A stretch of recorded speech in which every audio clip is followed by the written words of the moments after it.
No. Oh, okay. Good evening. The meeting of the Monroe Township Board of Education will come to order. Please stand for the salute to the flag. I pledge allegiance to the flag of the United States of America and to the republic for which it stands, one nation, under God, indivisible, with liberty and justice for all.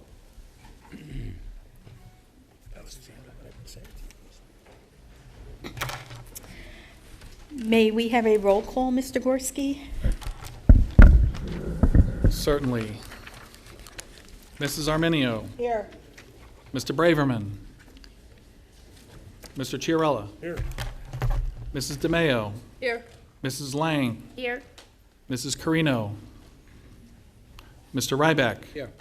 Mr. Russo. Here. Mr. Rutsky. Here. Mrs. Koloponowicz. Here. Madam Board President, you have a quorum present this evening. In accordance with the provisions of the New Jersey Open Public Meetings Law, the Monroe Township Board of Education has caused notice of this meeting to be published by having the date, time, and place thereof posted September 8th, 2017 at all schools, the Home News Tribune, the Cranberry Press, and filed with the clerk of the municipality. Thank you. This time we will go to number 5 on the agenda, the approval of minutes for the Public Board of Education meeting of July 19th, 2017. Second. Moved by Mr. Chiarella, second by Mr. Ryback. Any additions or corrections to the minutes? Seeing none, all in favor? Opposed? I recuse myself. I abstain, whatever. Are you abstaining or recusing? Are you? Abstaining. You're abstaining. Mr. Mayo abstains. So noted. Okay. The approval of the closed session meeting minutes, July 19, 2017. Second. So moved Mr. Chiarella, second by Mr. Ryback. Again, additions or corrections to those minutes? Abstain. Ms. Arminio? Yes, this is the closed session for July 19th, is that correct? Yes, it is. My objection to it is in the superintendent's evaluation. I didn't think we were really sufficiently finished with that to have put it on here.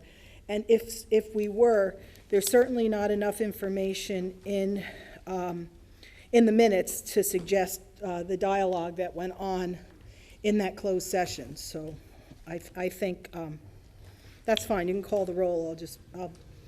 I'll be objecting to it.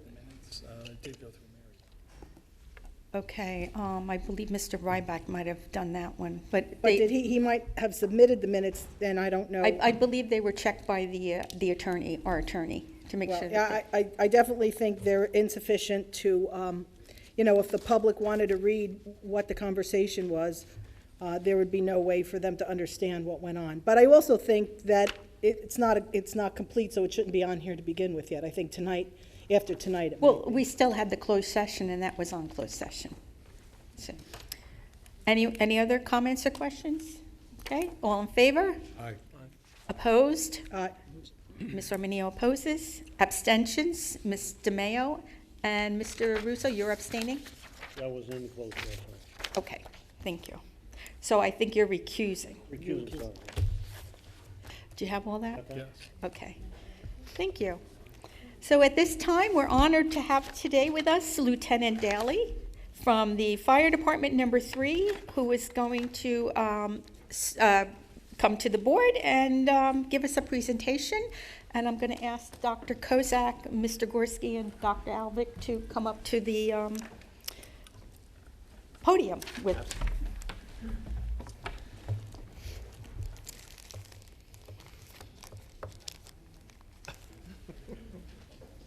Thanks for having us.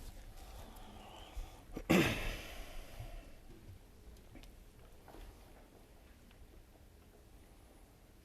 can I start? Hello, how are you? Thank you. When do I start? Now? Good evening, members of the Board of Education and members of the community. My name is Lieutenant Mike Daly. I work with Monroe Township Fire District number 3. I also serve as the department's training officer. The mission of our fire department is to protect all people in our community from any threat of not only fire, but of also technical rescue and any other type of rescue needed.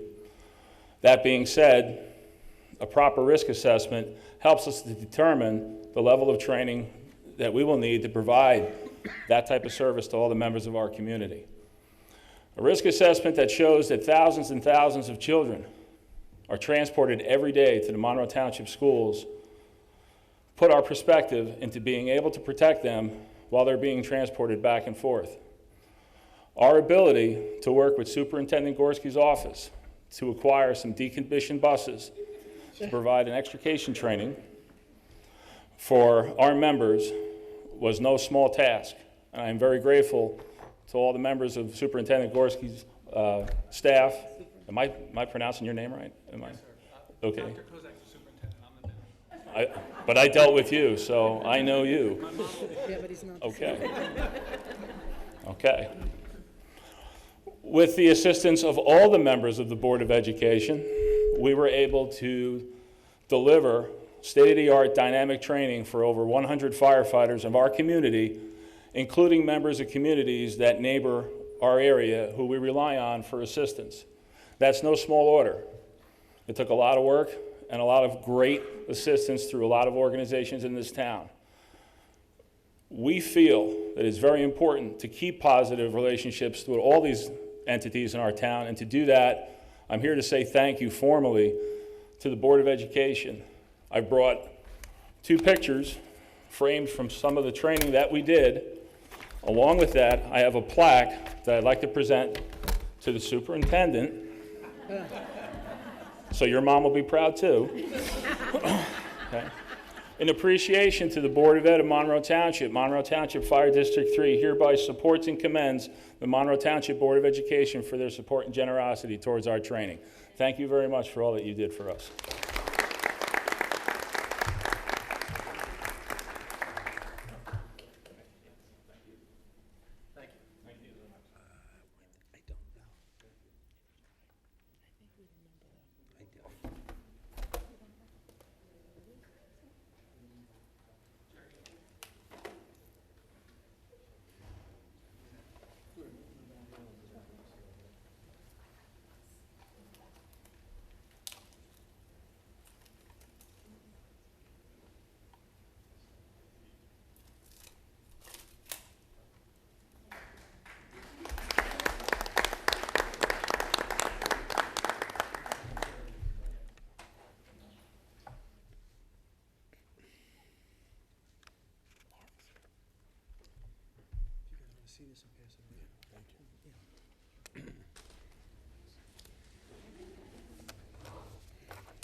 So we'd like to thank the Lieutenant Daly again for his presentation. And when we talk about shared services and cooperation with the township, different departments, we're very happy to have had this partnership with the fire department. So thank you again.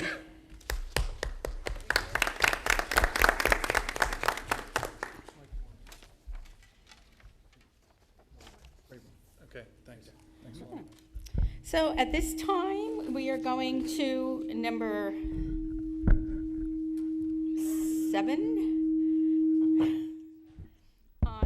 on the board agenda, a board discussion on proposed referendum.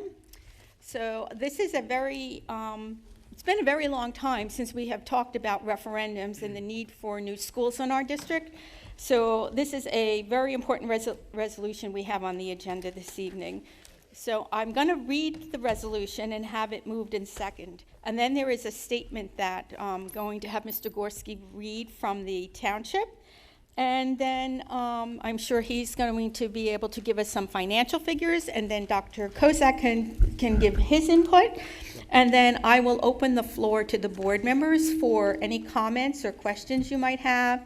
After that is done, we will invite the public to come up and speak and give your comments or questions to us in regard to the proposed resolution that I will be reading.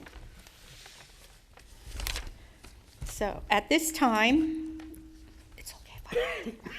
It's okay if I read it. Be it resolved by the Board of Education in parentheses, the Board of Education of the Township of Monroe in the County of Middlesex, New Jersey, the school district, as follows. 1, a special school election of the legal voters of the school district shall be held on Tuesday, March 13th, 2018, from 7 o'clock a.m. until 9 o'clock p.m. in the school district at the places and for the purpose of approving the construction of a new middle school on land which is anticipated to be donated to the Board of Education by the Township of Monroe. 2, the Board of Education hereby appoints A, the law firm of McCarter and English, LLP, to provide the specialized legal services necessary in connection with the financing of the project and the authorization, issuance, and sale of any bonds or temporary notes therefore, and other appropriate legal services in connection with such financing, and B, Phoenix Advisors, LLC, to act as municipal advisor and to provide specialized financial services necessary in connection with such financing. The Secretary of the Board of Education is hereby authorized to cause to be printed once in an official newspaper the notice required by NJSA 18A:18A-5, parentheses A, parentheses 1, parentheses, in connection with such appointments. 3, this resolution shall take effect immediately. I need a motion and a second to accept the resolution. So moved by Mr. Ryback, I second it. second by Mrs. Lang. Okay, at this time, Mr. Gorski, would you like to read the letter from the township? Yes, ma'am.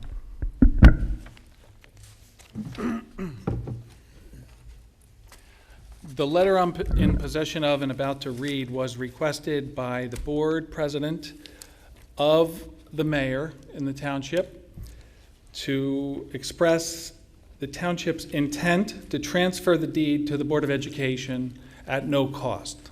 And I'll read the letter now. Dated September 12th, 2017, to Honorable Kathy Koloponowicz, Board President.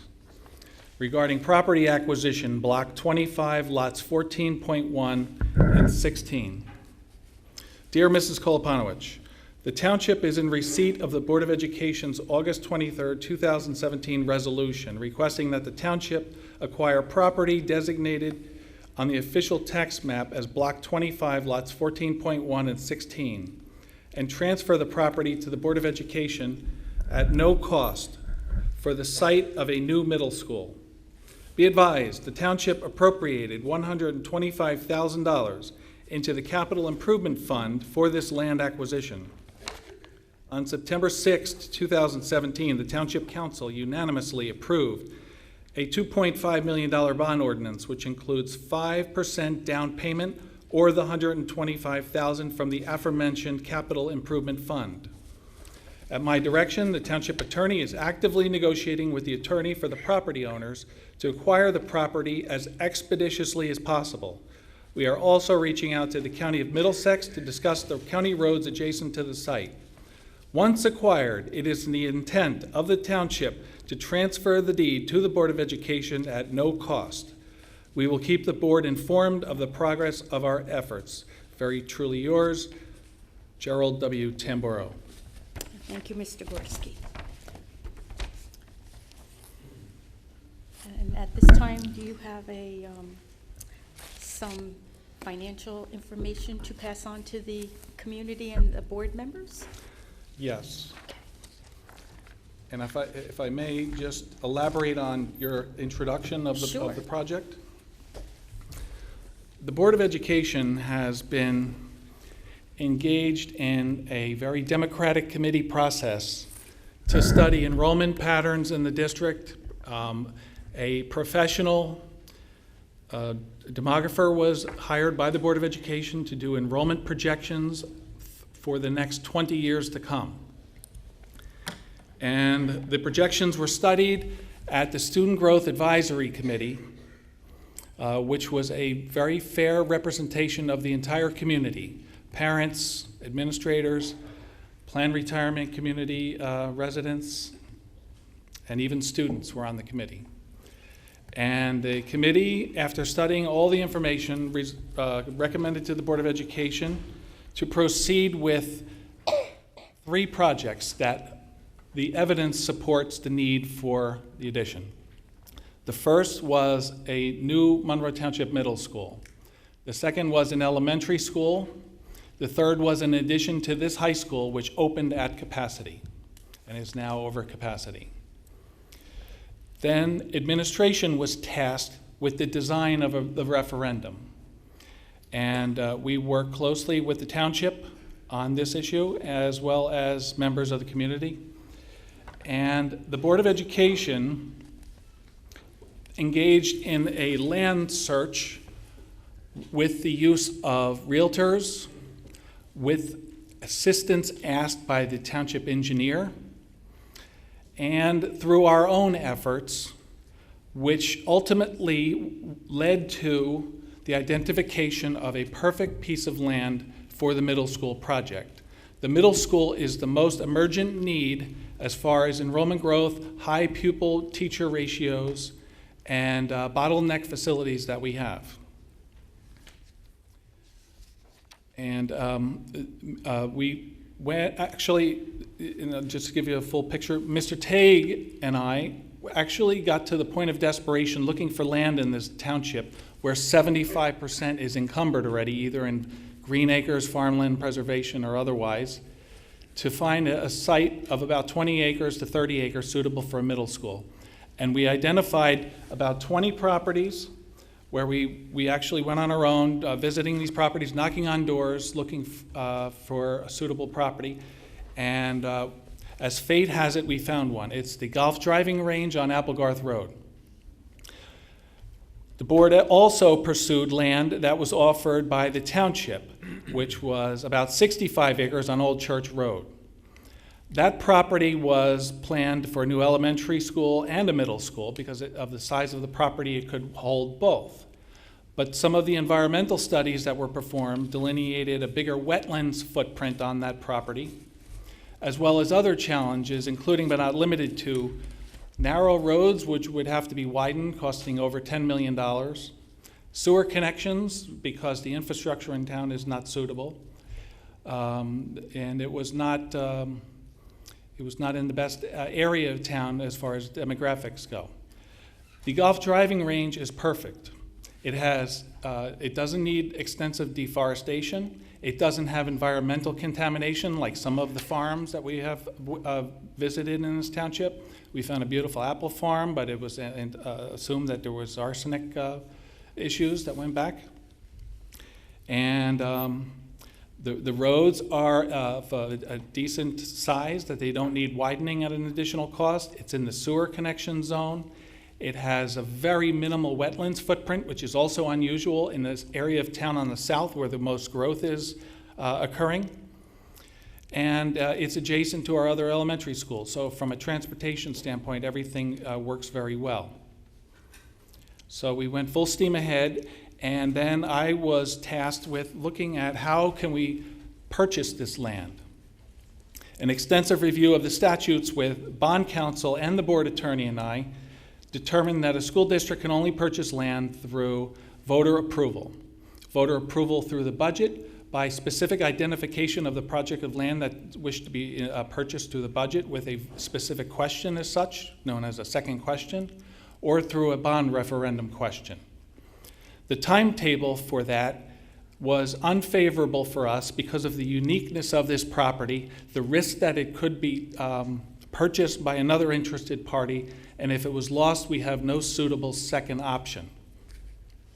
So Mrs. Kolopanowicz and I visited the mayor and Wayne Hamilton, the business administrator from the township, and we asked for their cooperation because the statutes governing the procurement of land are different for the township.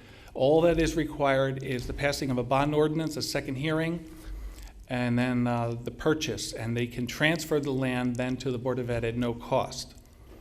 All of that has been worked out. The negotiations between the township and the seller are near conclusion, I understand, and it could result in an imminent successful negotiation for the land and then transfer to the Board of Ed.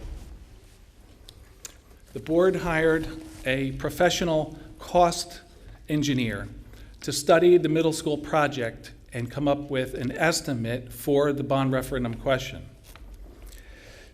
And the figure that was provided to us this week from Epic Engineering is the cost for a middle school with all the categories involved, except for land, which is being donated at no cost to the Board of Education, is estimated to be $68,845,545.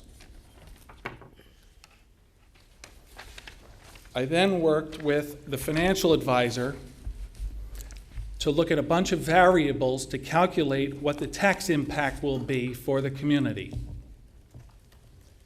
There are assumptions in this very complicated calculation, including ratable growth over a long period of time in the township.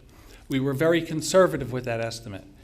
I calculated from my internal records that we were over 2% growth, but we took a growth figure of 0.75% over the duration.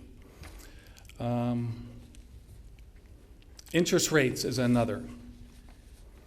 And I'm pleased to report to the board that the average annual tax impact per $100,000 of assessed value, that's not market value, that's assessed value, is $39.25 per year.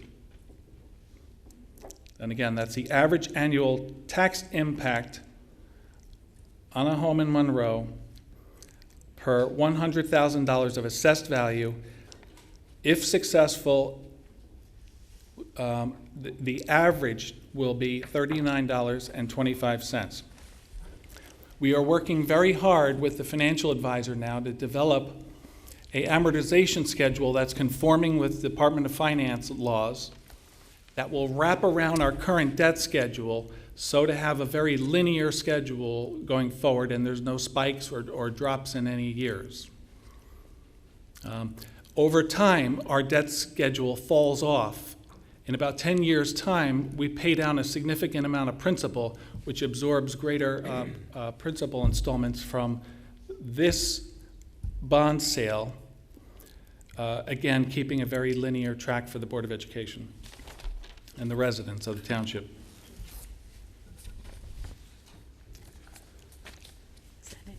Yes, so those are the figures, and if the board has any question, I'll be happy to answer them. I'd just like to turn this over to Dr. Kozak and for his comments and input to the project. Thank you, Madam President. As Mr. Gorski has stated, this was a project that when I first entered the district 2.5 years ago, that I knew coming in that the student growth, the enrollment was continuing to increase. And it was a concern. It was a concern that was shared by the board. It was a concern shared by all the community members that I spoke to. Through working with the Student Growth Advisory Committee, and as Mr. Gorski said, I think it was a good representative sample of people from throughout the township. We worked together, we collaborated, we decided that this needs to be addressed, and there was many different models and schedules and multiple things that were looked at and researched. And the end result was the recommendation that we proceed with a middle school and elementary school in addition to the high school. They're still needed. They're absolutely needed. Some things have occurred to allow us to re-examine how we proceed. For different reasons, some of the building has slowed up a little bit. We don't think it's going to be long-term, but it's given us a little bit of a break, and the construction vehicles are out there, but it's slowed up a little bit, and we're looking at our most pressing need. Our middle school was identified from day one. You know, crowded classrooms, crowded the cafeteria, the hallways. Through working with schedules and through the, moving kids to different schools a couple years ago, that has helped at the elementary. We've been able to maintain what we think are reasonable class sizes at the elementary levels, but the middle school has really been the school that community members have come up and said that, it's just too crowded there. That's also the school that we targeted for trailers as well, beginning a year from now, September of 2018. I was very happy, and I think I can speak on behalf of the board. I think everyone was really happy that this past June, after what seemed like just a very long time, that we were finally able to produce rendered drawings of what these buildings or these schools would look like. Not detailed, they were rendered, but it was, at least it was able to bring some not a conclusion, but at least a stopgap to show people in the community that we were moving, we were progressing. So it's exciting to me to see that we are at the stage now where we're ready to move forward with the referendum. And I think we're all certainly aware of the financial impact that this has on the community. And I think we have also worked very hard to keep the fiscal impact or the financial impact to the taxpayers as low as possible while still producing an excellent school that everyone in the community can be proud of, that will hopefully, Ms. Arminio, you would be able to tell me this, whether it helps house values or not, but I believe good schools do, but it would be able to be a facility that would be able to, for us to be able to continue to provide a quality education to our students. This is a concerted effort. Dr. Alvick was very involved, Mr. Gorski, myself, Mr. Tagg, and others, and certainly the Board of Education. And it's only with the support of the Board of Education. So it's exciting that we're moving forward, and that we're at this stage. And I'm looking forward to seeing how this might progress and move forward to help the students and the families in this community. Okay. That's all I have to say. Thank you. Thank you, Dr. Kozak. So at this time, I'm going to open up the floor to the board members for any comments or questions. Mr. Mayo, What is Monroe's bond rating? could you use your microphone? What's Monroe's bond rating? And how does that impact on our interest rate? The bond rating is a very important variable in determining the interest rate. The bond rating is affected by reserves, by global impacts from the state at large, as well as very important local issues having to do with the school district's audit. A clean and perfect audit like we have had over the years, our generation of surplus, all contribute and are evaluated with the bond rating. And I haven't checked the bond rating since we did a refunding a couple years ago, but I did receive a report from the township recently where they had the very highest rating attainable for municipal bonds, and I know the school district's rating was the very highest attainable by S&P for school districts in New Jersey very recently. But I will have to check with the financial advisor and get the most recent one. Thank you. Anybody else have any comments or questions? Mr. Ryback? Along the lines of Mr. Mayo, a bond rating now, let's say, I'm assuming is a good one. If this goes off well, would we have a more advantageous rating or a better interest rate down the road? It's unlikely that the school district's rating, if I understand your question correctly, can get better than it already is. Okay. What could affect the matter going forward? Not to get political, but we are at a point now where our state aid has gotten slightly better from the horrors that we've gone through in the last several years. And it is anticipated that state aid will get more lucrative in the future. And certainly that is the biggest variable in reducing taxes in this township, the amount of state aid that the municipality and the school district in particular receive. Anyone else have any comments or questions? Mr. Russo?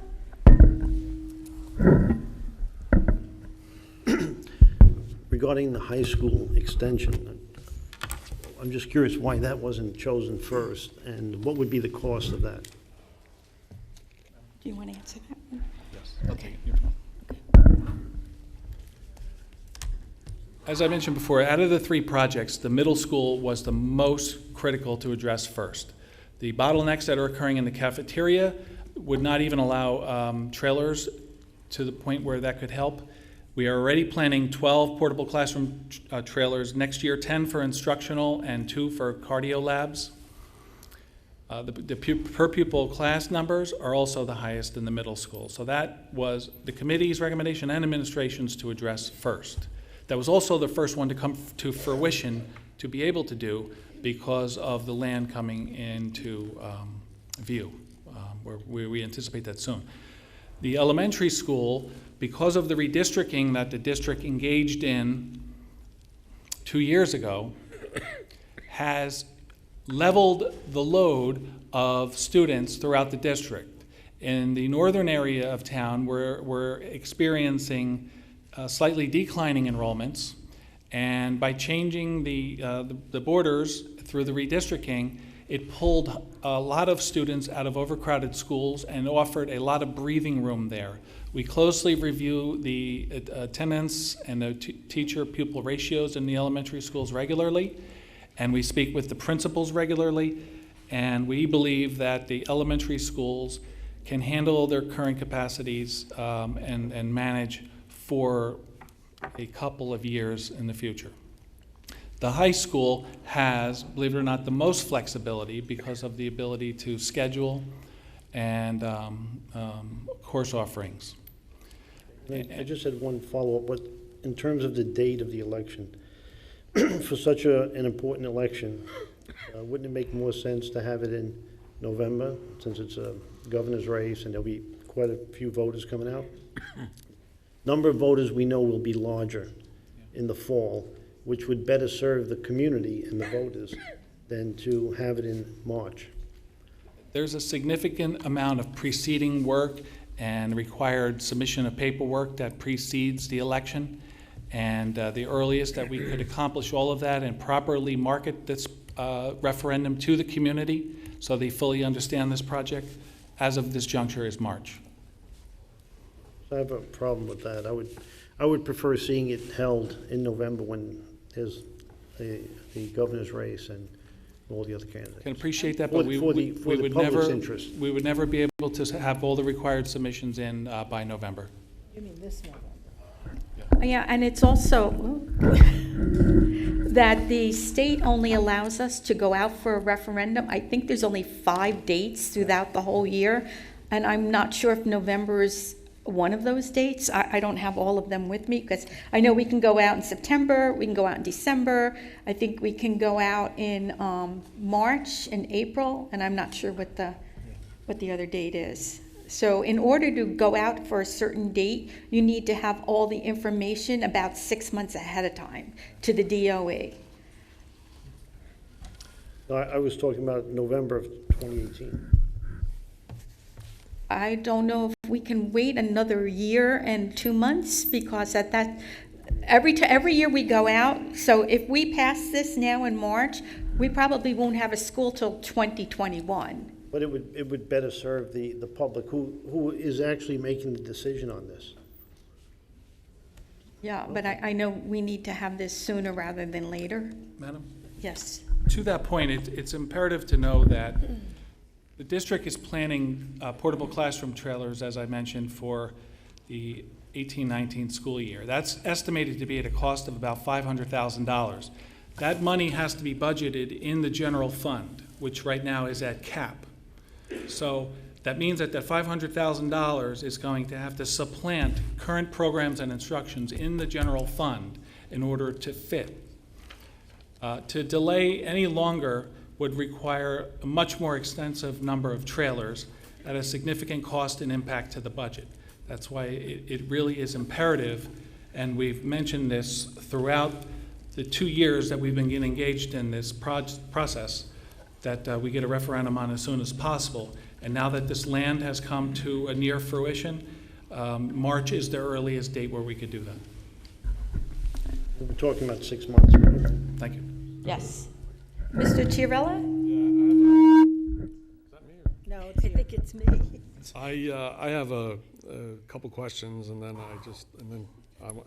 a statement, I guess. But if the referendum doesn't pass in March, what's with just doing the middle school, not doing everything that we need, and it doesn't pass in March, are we then not able to go forward with a referendum in the future for the other projects? Because aren't we bound by statute with regards to a referendum and when they can be held and when we can go out again for a referendum? Well, I'm sure Mr. Gorski will check, but I believe that if the referendum doesn't pass, we can go out again for the same referendum a second time. If it doesn't pass the second time, the state can come in, probably will come in, find that there is a need for us to go out for the referendum because of we're going to have 3,000 unhoused students. They will see that need for the 3,000 and require us to build the middle school. I think then at that point, it would be smart for us to go out for everything that we need, if that's the case, than to piecemeal it. Although I know why that makes sense, because you'd want to, you want to break it down into smaller chunks so that it's more palatable to the public and less of a burden. But in the long run, if for instance it didn't pass, then we're going to be stuck with having then to go to another referendum for that particular school. And then if that doesn't work, then we go to the state. In the meantime, we have nothing else going on in any of the other schools. At least then we'd be able to solve all of the issues with growth at one point. My other issue with this thing at this point, and I want to just preface this by saying that I absolutely agree that we need to build schools and we need to make room, and the building in this town is outrageous, and we just keep on going. And we've bent over backwards to allow the developers to do what they've done to this town. With that being said, we need to fix it, right? And we need to come up with solutions. But we don't have any information on this land. We haven't been given any details as to how much it's going to even cost. We're told $2.5 million, but we don't know that for sure. We don't know because it's still in negotiations. It could be whatever. We don't know any of the details coming out of this thing, including whether or not we're going to have land. And we're going out for a referendum for a school on a piece of property that we don't even own yet. And it all just doesn't make sense to me. I have no idea why we're doing any of this, except that maybe it's politically expedient. I have no idea. And I'm not saying that about anyone running on this board. I'm saying that overall, political expediency. We're in an election year where the entire legislature, the governor, the council, I think there are 4 seats up on the council are up. It's an opportune time for them to make some deals and really make this look good, which is why I think they've worked so hard to either have us do the 65 acres, and when that didn't work out, to do this. And I'll tell you a couple things where I disagree. One is on why. It had nothing to do with turtles. The 65 acres had nothing to do with turtle studies and wetlands and things like that. It absolutely had to do with the threat of a lawsuit and the fact that the builder sold that land to the people there by saying that it would be open space forever. And when you look at how cluster zoning is done in New Jersey, the byproduct of cluster zoning is open space. And that open space has to be used as open space. You can't build on it. Here in Monroe, they've deviated from that. In the state, the precedent is you can't do that. So in a court of law, we would lose. The township would lose, and there would be no land. That's why they moved away from the land. We have to get my whole problem with the whole process is somehow not dealing with the truth and all the facts. So that's fact number 1 on that land. Fact number 2 is I'd love to see where the development slowed down, because Mounts Mills Road, Route 33, everywhere I look, there's trucks, there's more development, there's things going on, it's going up faster than ever. So I don't know where that came from or if that was some kind of thought up selling point, but in my mind, it's an insult to my intelligence, and I think that it's an insult to our taxpayers. So I'm going to vote no on this, and these are the reasons why. Thank you. Thank you, Mr. Chiarella. Ms. Arminio? Yeah, I have to echo some of Mr. Chiarella and Mr. Russo's concerns that I see this language on number 1, I mean, first of all, I think all three of us recognize the need, and of course, the whole board and the administration, and thank everybody for coming out. I see full seats, so I'm delighted that you're all here. But the concern that I have is I've been here since 1980. I've watched a lot of this construction in spurts. And, 15 years ago, we were having this actual same conversation. And my concern is in the particular resolution which is anticipated to be donated to the Board of Education by Monroe Township. I have heard this before. I heard this 16 years ago. It doesn't always work out as we are told. I sometimes think that the information is distilled to be palatable, as Mr.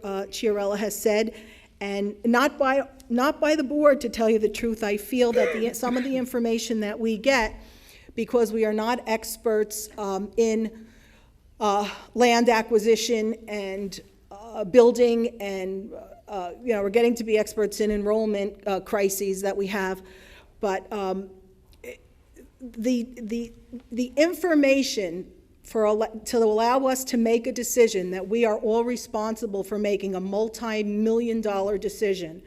When we get information that is so distilled, it makes it very difficult to make the right decision.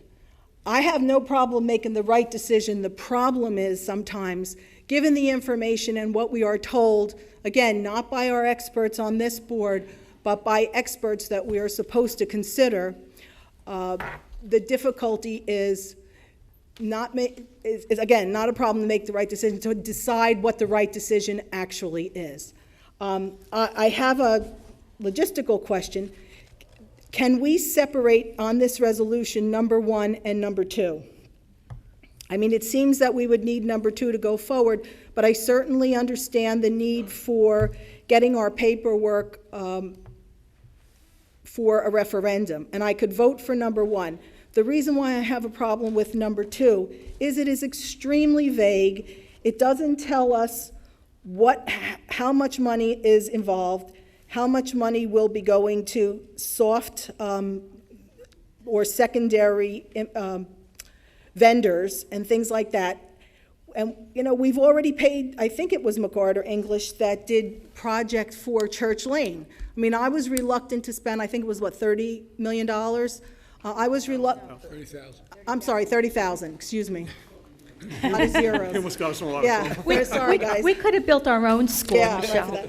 Okay, so, but even $30,000, because when it's taken away from the educational instruction of our students, it's $30,000 that is displaced, in my opinion. Not wasted, because it's necessity, but displaced. And we were told that that was the perfect spot at the time, and that the township was going to deliver that at the time. So reluctantly, I voted for it, and I have to stand behind the vote. But the problem is having the right information to make the right decision. So to say that we are anticipating the land to be donated scares me. I also hear that it's the perfect piece of land, which it very well might be, but once again, I've heard that before. And the $68 million projected, is that for all of the, is that for just the building, the physical building, or is that for the ancillary projects, like for engineering and other things? Can someone answer that? Madam, Doctor, I was going to give you a doctor. tonight I'm the superintendent. I've earned a doctorate You've got a degree. lot of jobs, Mr. I'm Gorski. sharking my way up. A point of clarification, there's 65 acres of land is still being pursued by the Board of Education. Correct. It has a timetable of ownership and transfer very unfavorable to us. It has other negative characteristics, such as the road widening, the utility zone and hookup, and the wetlands mitigation, which are all very large costs for the project that we hoped, which was a elementary and a middle school on that property. But the Board of Education is still pursuing that for a long-term strategic option for down the road, and we're talking well beyond 10 years from now. Yeah. Let me stop you for the sake of brevity. We knew that going in. We knew that when we agreed to the $30,000, so we knew that it had difficulty. We knew that there were some issues, there might have been, but we still pursued it because, again, it was the perfect land at the time. So again, I'm really concerned about, language. But if you can answer the $68 million, is that for all of the costs projected, for all the costs for that construction? Madam? Yes. Yes, the Including $68 million estimate is all costs. It is on a cost estimate form that was prepared by Epic Management, along with efforts by Mr. Tague and I, and it is all costs. For example, what you call soft costs, bonding, legal fees, bond issuance costs, et cetera, are estimated to be 0.5% of the total project costs. That is customary and reasonable for an estimate. I remind the board also that the number 2 on the agenda, where I'm recommending to the board the law firm of McCarter and English, LLP, and Phoenix Advisors as the financial advisor, bond counsel and financial advisor respectively, that team of professionals, McCarter and Phoenix, have served this board very well, very admirably, and very cost efficiently over the past 15 years. They did all of the refundings, and at this juncture, it is necessary to have those firms approved. I have proposals in my office where I could have put all of the costs in here. It would have put a couple more pages on this resolution, and we can again go back to finance and disclose all of those costs until everybody's heart's content. I'm very happy to do that. But this appointment, tonight I'm talking about the tax impact on the community. I would not have that information if we didn't have a financial advisor. It will kneecap administration not to have those professionals engaged, and they have a perfect track history of nothing but ultra-professional service at a very cost-efficient price to the board. But you make a good point. I was not available for the last finance meeting. So these costs were not specifically discussed in the last finance committee They were meeting. not. They were not. Okay, that I think should have happened. This is a big number. Does number 2, this part of this resolution, is there a price tag that we can anticipate on number 2 between? As I said, it's part of the 0.5%. Right now, Michelle, we're at, Mrs. Arminio, That's fine. we're at the cost estimate range. And we are at the infancy of this project and the infancy of using the services from these professionals. But we're getting to a point now where we are 100% reliant upon them and need these services. Their fees have been approved by this Board of Education consistently over time. Again, Right. with all of the refundings that were approved, where we saved taxpayers millions of dollars, over $9 million of interest costs were saved on all of the refundings that I did with this team of professionals that simply can't do alone because I'm not a bond counsel and I'm not a financial advisor. There's a lot of specialty work with these two. And again, with the track history here with the board, I assumed that the board would be comfortable continuing this relationship. It is definitely to our advantage. I just personally, I think it is my responsibility when I make a decision of this magnitude. I would have liked to have had that. I mean, we get the financial information for this month. I mean, check registries, and I actually go through all that. I would have had appreciated that detailed information regarding this. If they've already sent it to you, if this goes through or if it doesn't go through, I would ask that you would email it to me tomorrow. May I recommend, Yes. approve it as it is presented tonight and recommended by me, and I will bring to Finance Committee the entire proposal for the board to go through, and it will precede any payment to these professionals. If the board should so choose not to engage them in the future, they will not get paid. But time is of the essence, and that would certainly stress this situation not to have these professionals engaged at this very late juncture to this critical need in the district. And I remind the board that this middle school land, which I discussed in detail, has no substitute. There is no Plan B for the middle school. If this referendum is not successful tonight, There is no ability to build on existing schools. You can't do that with something like a middle school. And the campus that we have now, with the current high school and the current middle school, could not accommodate another middle school because it would provide for extreme congestion. We looked at all of this information at the Student Growth Advisory Committee. All of these ideas were explored and dismissed. So this is a very critical junction tonight. If this is not passed, we have no plan B. It will blow the March timetable for the election. It will exacerbate the need for trailers, and programs and services currently enjoyed by parents and students and this community at large will be supplanted by trailer costs. At the time that this high school was being built, we had 89 portable classroom trailer units in this district at a lease cost of $1.5 million a year, plus other costs such as utilities, staffing, that brought it over $2 million a year. The board gained nothing from that. It was not an investment, it was a rental. And this is an investment in your future. It is adding another critically needed school that, quite frankly, should have been pursued with a little more vigor years ago. Well, but here we are. Yeah. And actually, no plan B. if, as you said, there's no plan B and there's no suitable second option, which terrifies me because we're still building.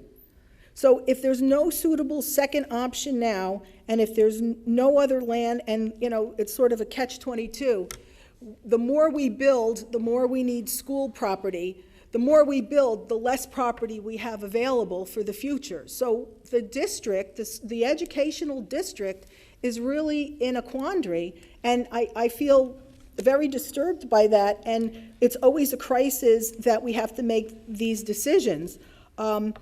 So this not suitable second option is, you know, I think we have to also go forward and continue to look for more properties.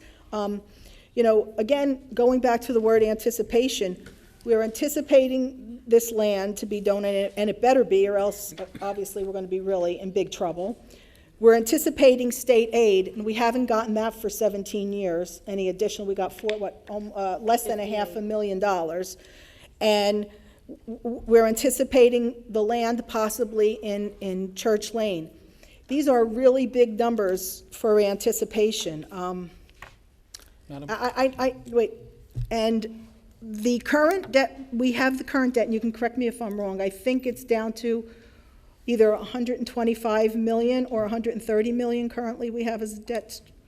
That's approximately correct. Right, so then we're going to have 68 million, and I know we need it, but I want the public to understand we already have a debt of at least $125 million that we're paying, what, about $3 million a month? Madam?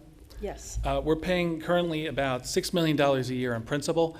Oh. That $130 million obligation that's owed is long-term debt. Right. It's been refunded at historic low interest rates, and it's down significantly from where the district was years ago when we opened the high school. And will some of the projects be coming off the books as we go ahead with this? Yes, as I mentioned, we're paying off about $6 million forward-looking in the next couple of years off of the amortization schedule. It's about $6 million of principal per year, and we're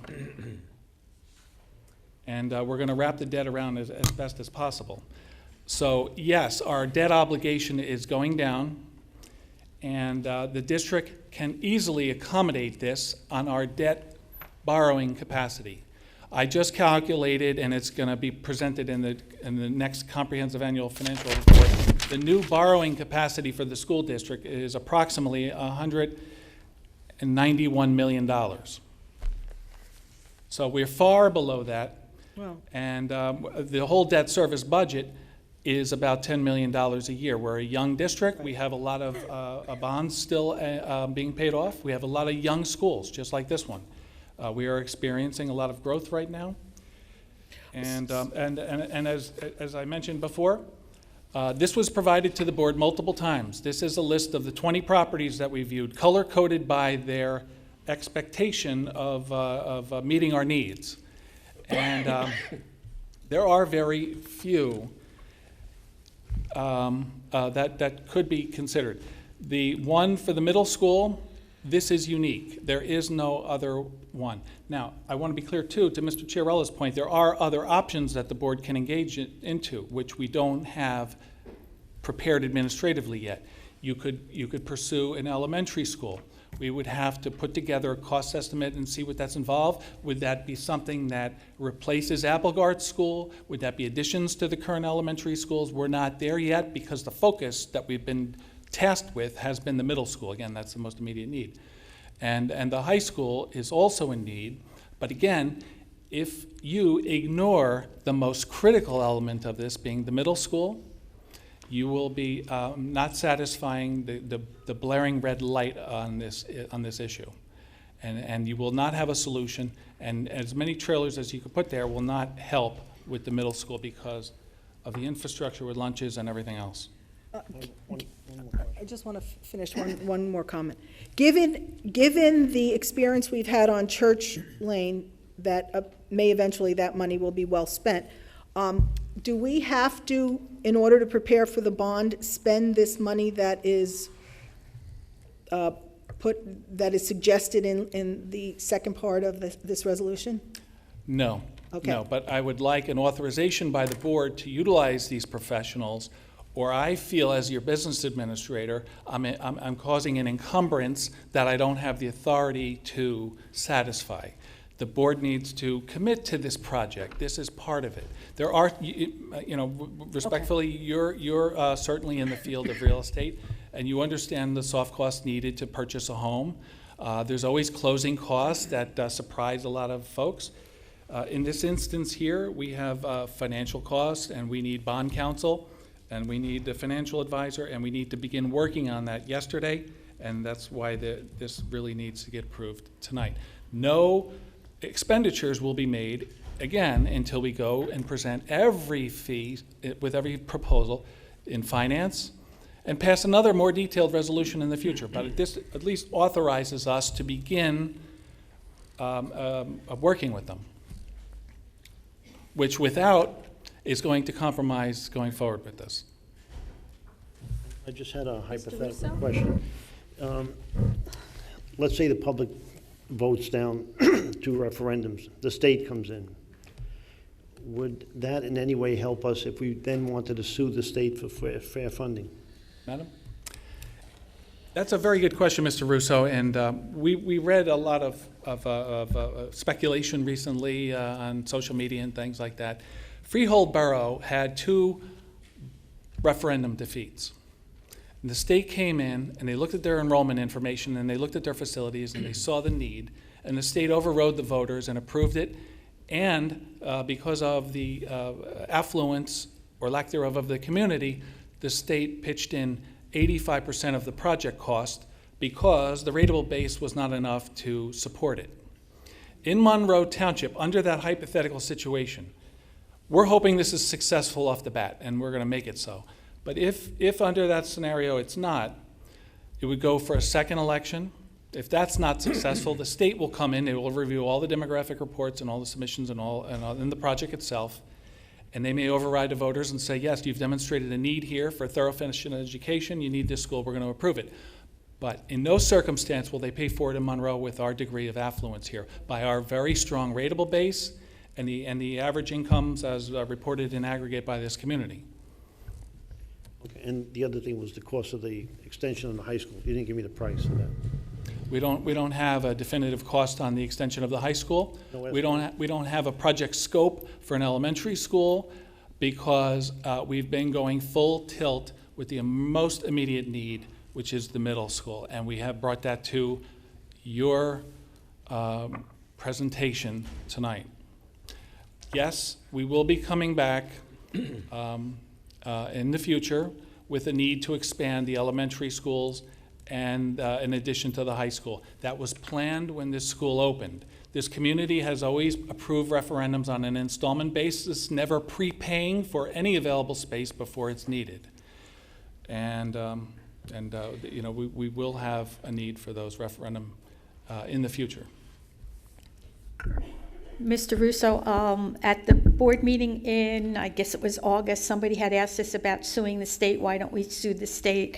And I mentioned at that time, we have no basis to sue the state. We're looking for a basis to sue the state. And as of now, Maybe the public will help us. it would be nice, but we give our kids a thorough and efficient education. And it's that, quote, thorough and efficient, that the state looks at. We're also above adequacy. So they feel that they don't need to give us more than they've already given. So while we'd like to sue the state, we don't want to just use the taxpayer money when we know right now that there's probably not a basis to do that and that we would lose. So I think we are still doing our due diligence by looking into that area of suing.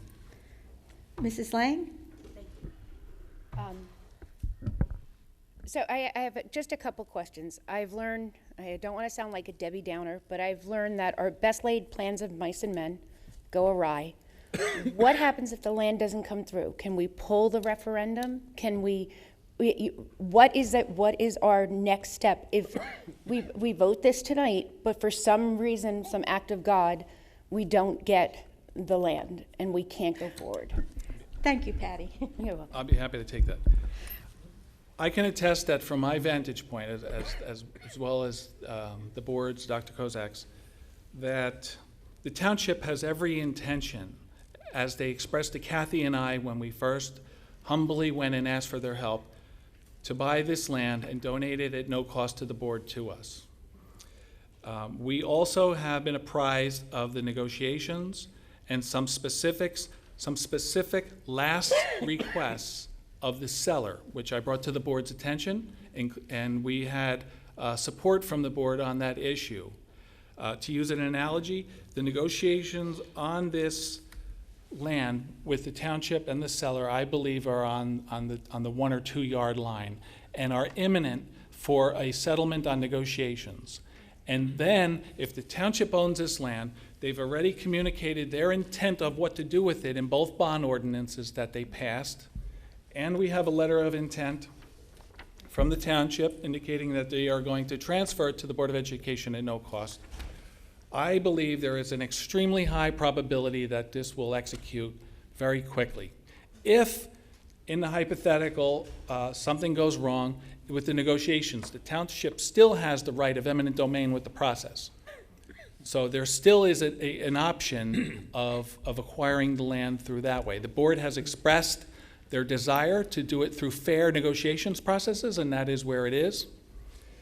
However, even if under the hypothetical that wasn't to work for whatever reason, then certainly the timetable could be delayed on the referendum or it could be pulled. Okay. So my other question is, I really believe that we need to support the referendum. I believe our role as Board of Ed members is to do what's in the best interest of our students. And right now, our middle school is not in the best interest of our students. And I think that it's very important that we move as quickly as we can. But I am also greatly concerned that as the time goes by, that it will be more expensive to do the addition on the high school and the additions on the elementary school. I don't want to put negative out to the Cosmos, but if we have to redo it, it doesn't go through the first time. But we're ready then to add on and get the high school. And maybe that's a better chunk, is that something that we can look at into? Am I making sense? Yes, Madam, Sorry. to Mrs. Lang's question, if the hypothetical that the middle school project was to be defeated in the referendum, could the board double down then and add a very significant cost to the project with another school project with it and couple it to have 2 construction projects with the 1 referendum? The answer to that is certainly yes. But I would anticipate it would make the probability of success less. Okay, thank you very much. Mrs. Lang, when we put the referendum out for the high school was defeated the first time. It came back to the board. So the board always has that opportunity to reevaluate the plan, either come up with the same plan, come up with a new plan. So it should, and we hope it doesn't, fail, we can go back and look at that again. Madam? Can I clarify something? Absolutely. Yes, Okay. sure. What plan did we come up with after that failed? We came up with the same plan. You mean to build this school? Yes, because the Oh, first. that was directed by the township, wasn't it? Weren't they big on that? I don't recall them. I really don't like being pushed into something, and I really feel that I'm being pushed into this. 2 years ago, I suggested to Mike that we build a middle school where Applegarth is now, put an addition on Oak Tree, and finish this school. We would have had the land. A year ago, we could have come to the public for a referendum. Now, you tell us we have to go through the township because we're not allowed to purchase property. When I heard that we were looking at the golf property, I spoke to Mr. Gorski, and I said, can you manipulate the budget some way that we can write a check and take that property immediately, as fast as we can get it? And I think he said you had the money, but you didn't say you'd write the check. I contacted New Jersey school boards because I think they're the authority. My answer to the question is, could we purchase the property? The answer was, write the check. So, personally, I'm not getting pushed into this. I'm not for this project. I think it's, I don't think it's in our best interest. Madam, a Yes. point of clarification and addition to Mr. Braverman's comments. Yes, we certainly had those conversations, and I enjoy speaking with you on a host of different issues. And yes, the Board of Education has right now $975,000 in a capital reserve account that was approved for projects in our 5-year facility plan. But a middle school on a golf property that could not have been anticipated years ago when that money was reserved was not part of what we went to the voters for the use of that money. So it's certainly possible that I could transfer $2.5 million into the capital reserve account and then put forth a question to the voters with a specific budget question that's going to look exactly like the referendum, approving the money for the use for the purchase of the land. But that does not satisfy, number one, the safeguarding of this property, which I have expressed to the board repeatedly is extremely rare. There is no other piece of land that we've identified in all of our searches, in all of the realtor searches, and all of the searches through the township engineer, which would satisfy a middle school project. A middle school project also couldn't be satisfied on Applegarth's footprint. That was studied and rejected by the Student Growth Advisory Committee, and I have opinions that I've shared with the board from McCarter and English Bond Counsel on the acquisition of land process, and what I stated before is represented in the letters, in the advice to the board, that we cannot purchase land, and I'll say this again, except through voter approval, either by putting it as a referendum question with the budget as a second question, or by approving a referendum. Both of with the budget, I don't even want to talk about the impact that would have on the school operations to put that much into a school budget, but it would not secure immediate ownership and possession of this land, which if it's lost, again, I'm expressing concern because there is no option otherwise. Your middle school need, which is the most emergent, will be left and abandoned unsatisfied. And I understand, the concern about being pushed. We certainly weren't pushed. We went to the township and pleaded for their cooperation, which we were gracefully granted. And we desperately need this middle school referendum project. We need this to pass. We need to show the voters of this community tonight that the board is behind this project. And we will do everything humanly possible to make this successful and demonstrate to the taxpayers why it is their best interest now to approve this middle school referendum. Mr. Ryback. Just a couple of thoughts. Forgive me, I'm having a problem with asthma, so it's a little hard for me. But, expediency is key here. we're sort of under the 8 ball, unfortunately, the way it turned out. Kids are coming because of all this development. We need the right piece of property to build a school. We have to build a school so we can educate these kids properly. I don't think there's anybody on this board that disagrees with that, and I don't think there's anybody on this board that doesn't want to spend money as frugally as possible. Nobody here is a spendthrift. We're very aware of tax dollars. It's something that I think has to be done now. If the town does not purchase this land, and we have a letter from the mayor, a letter of intent, which certainly is very meaningful, and I personally appreciate that. But if the town does not purchase this land, somebody else will. And where are we going to put a school? Where are we going to educate these kids that are coming? We have developers that are under no obligation to help the school system out with their developments because the state does not allow impact fees on developers for schools. To me, that's ludicrous. And I've challenged our legislators in Trenton to do something about that. They also have to increase state aid and realize that our taxpayers are overtaxed here and doing everything they can to pay for a proper education for our students, and they're getting it, and we appreciate that. But we are trying to be sensitive to them as well as the needs of the student. This state needs impact fees because developers can't keep building these projects without consideration for where these students will be going to school. Thank you. One more question. Ms. Arminio? Well, you know, Mr. Rybeck, thank you for that, and I agree with you, except that it's not as if the referendum doesn't talk about the municipality buying the land. The ordinance has been signed and read on the second reading in the Township Council. So they are moving ahead unless something changes with buying the land. So that's really not the issue. And I don't think it's the issue for if we had a deed tonight that said we had the land, I would be happy to sign off on this whole resolution. But that is sort of the crux of the problem. Maybe I can do this. When are we getting the land?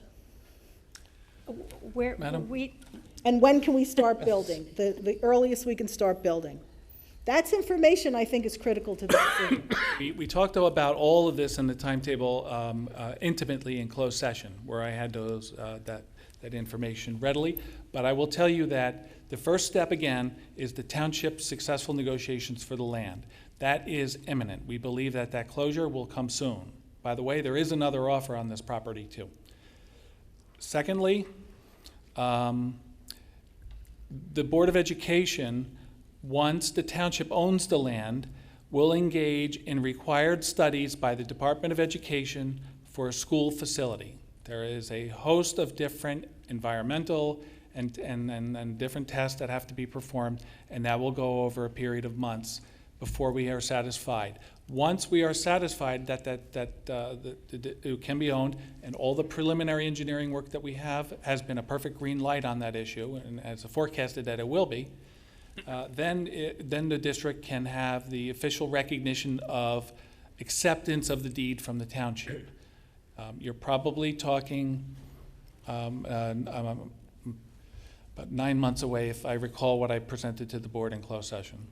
However, to go for a referendum and to submit all the required paperwork to the Department of Education, you don't have to have deed in hand. You have to have the land identified. And with the township holding the deed, and through all of their express intent, through the 2 bond ordinances that they passed and this letter of intent, it is certainly reliable of the Board of Education to proceed with the referendum that way. That land will be transferred to the Board of Education. Well, this is the first time I'm hearing that there's another offer on it, and that disturbs me because when the township, when you, Mr. Gorski, and Mr. Tegg identified that land as something the Board of Education might be interested in, we did it in closed session. It was confidential. It was not brought out to the public, and we could have negotiated and maybe have been done with it. Once the township took over interest in the land, then it became everybody knew about it, and everybody knew about all the details. So that disturbs me, which probably prompted somebody else to make an offer on the property, which may raise the cost to the taxpayers, whether it's from the school district or from the municipal budget.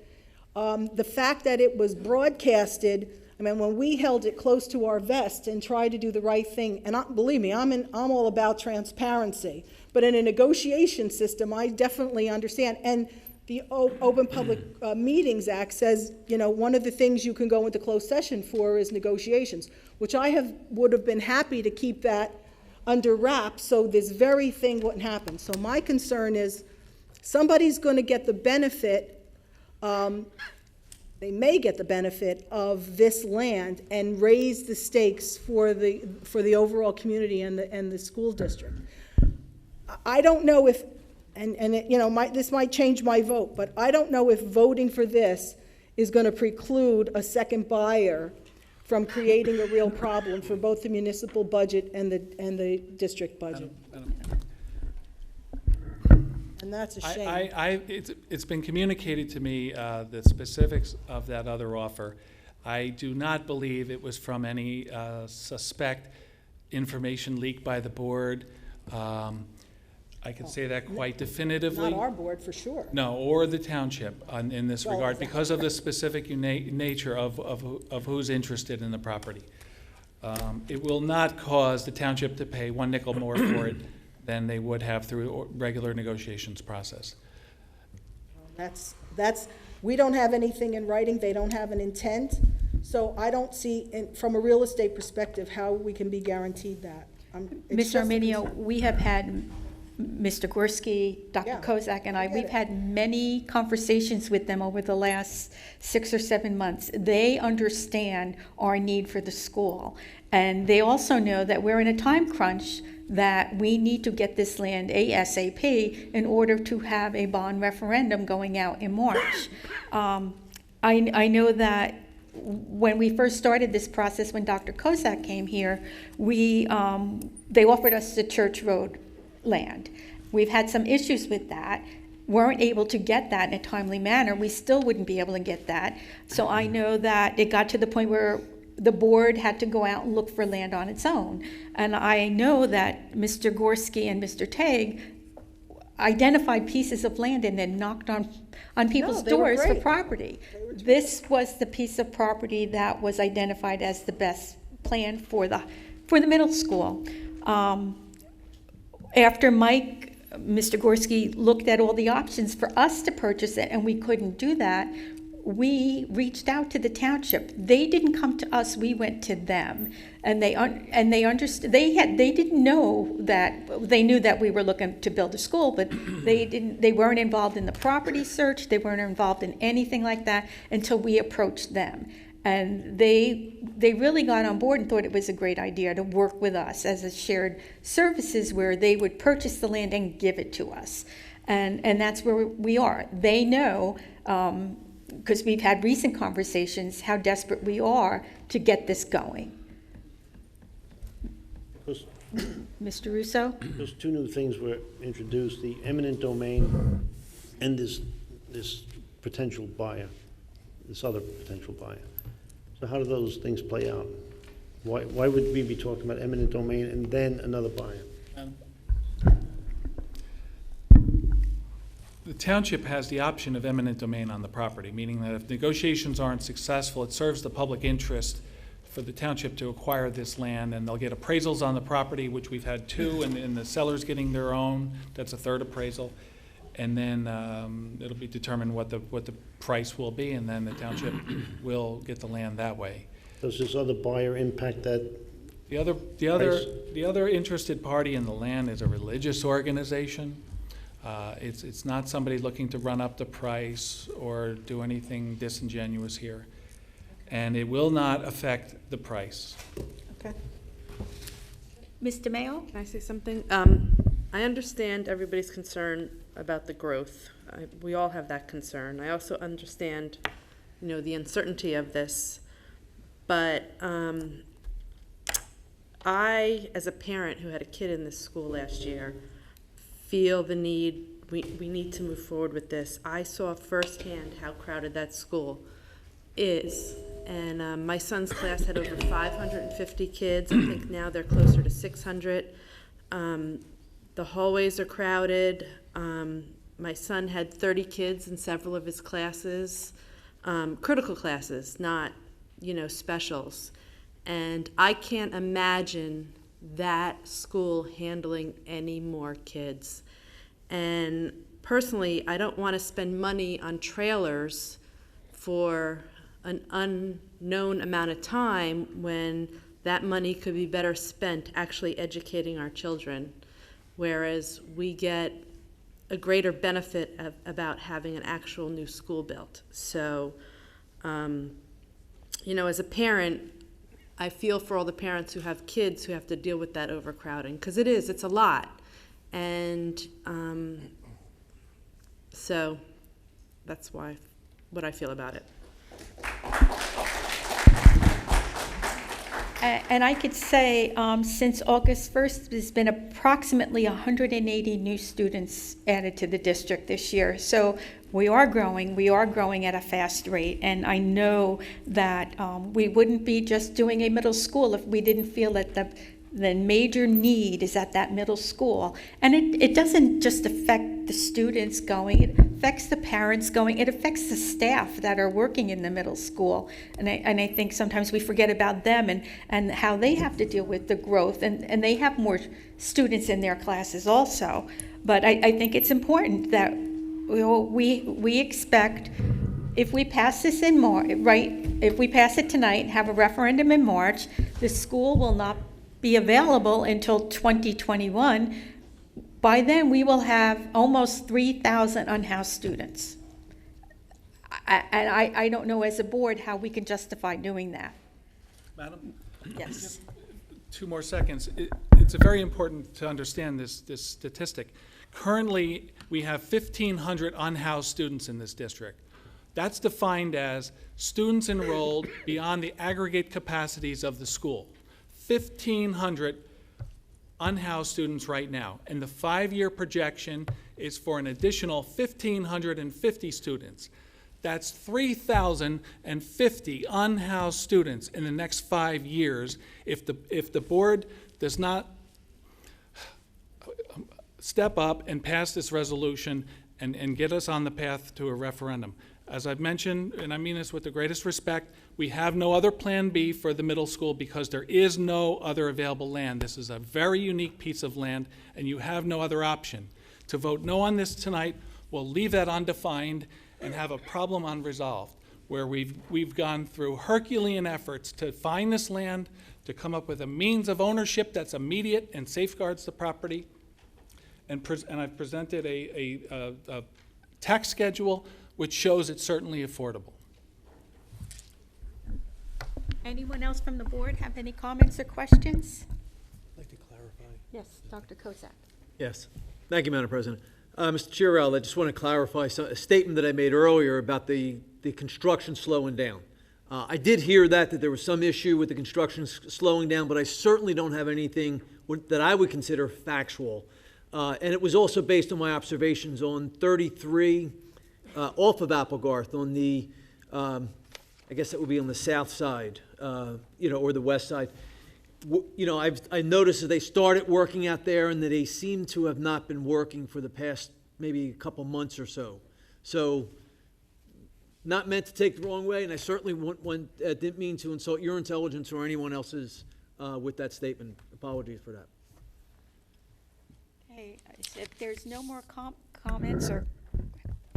comments or questions by members of the board, I will open this up to the public. So anyone from the public wishing to speak just to this resolution, please state your name and address for the record. And we will adhere to our 4-minute time limit. My name is Victor Cooper. My address is 525 Abbott Court in Monroe Township. I serve on, as you know probably, on the ad hoc committee along with other members of the board and the public, and I'm confused because we recommended, I believe, that 3 schools be taken care of. A new elementary school was needed, a middle school was needed, and the expansion of this high school. And this high school was built with the ability to expand it. My question is this: do we keep going back to the public for resolution after resolution after resolution, asking them to approve the expenditures of multi-millions of dollars repeatedly over the next several years? Why couldn't we put at least the expansion of the high school and the middle school on one resolution? I know you don't have land for the elementary school as of yet, but I don't understand why we don't have that, both of those things on the resolution. Why do we have to wait for another one? Mr. Cooper, as we discussed, there certainly is a need for a new elementary school, a new middle school, and in addition to the high school, to satisfy the growth in this district for the next 10-year period. Those three projects satisfy it for the next 10 years. The first project to come to fruition, where we could have acted upon it, is the middle school. That is the most blaring emergent need. That's why that one is going first. We don't have an immediate plan on how to address the elementary school need. It could be tearing down Applegarth School and building an elementary school there. It could be something totally different, like adding on to all the other elementaries and redistricting through the community. And the high school also is a need, but through scheduling flexibility, we can probably hold on that one the longest. So because the first one has come into view where we can actualize it now, being the middle school, we're pushing that out immediately because we can't afford to wait and bundle it with other projects as they meet the time, come to fruition. This one came together first, and it was our recommendation to the board, let's immediately go for this. Plus, out of respect for this community, they have always appreciated approving referendums on installment bases and not prepaying for growth. We're very sensitive to the taxpayers here, and by doing it on an installment basis, it defers the principal for those other projects that can hold years out longer. Okay, my concern is this. The existing rate of growth is immense. We know that. There's not a heck of a lot more space to build non-age restricted residential units. However, the town is under, the city, Monroe Township, is under a court-ordered mandate to build affordable housing. 800 units of affordable housing, I believe that's the number. For each affordable housing unit you build, you have to build 3 non-affordable housing units. So they have to build a total of 3,200 units. If that takes place, you're going to have another wave of students coming into the town, and there'll be no place to put them either. In 5 or 6 years, you're going to be going through the same exact thing we're going through now. Respectfully, Mr. Cooper, that's incorrect. Your assertions about the 3-to-1 ratio and everything is correct. The most recent information from the township on housing starts and approvals is incorporated in our most recent demographic report, which is the basis for everything that I have presented tonight. The affordable housing is not included in what you're talking about. Am I correct? Our projections include everything that is known and agreed to with the housing settlement. Yes, it does. It includes Yes, it does. We went over this at It the includes committee. 3,200 units? Yes, It does. yes, Okay. yes. The timer.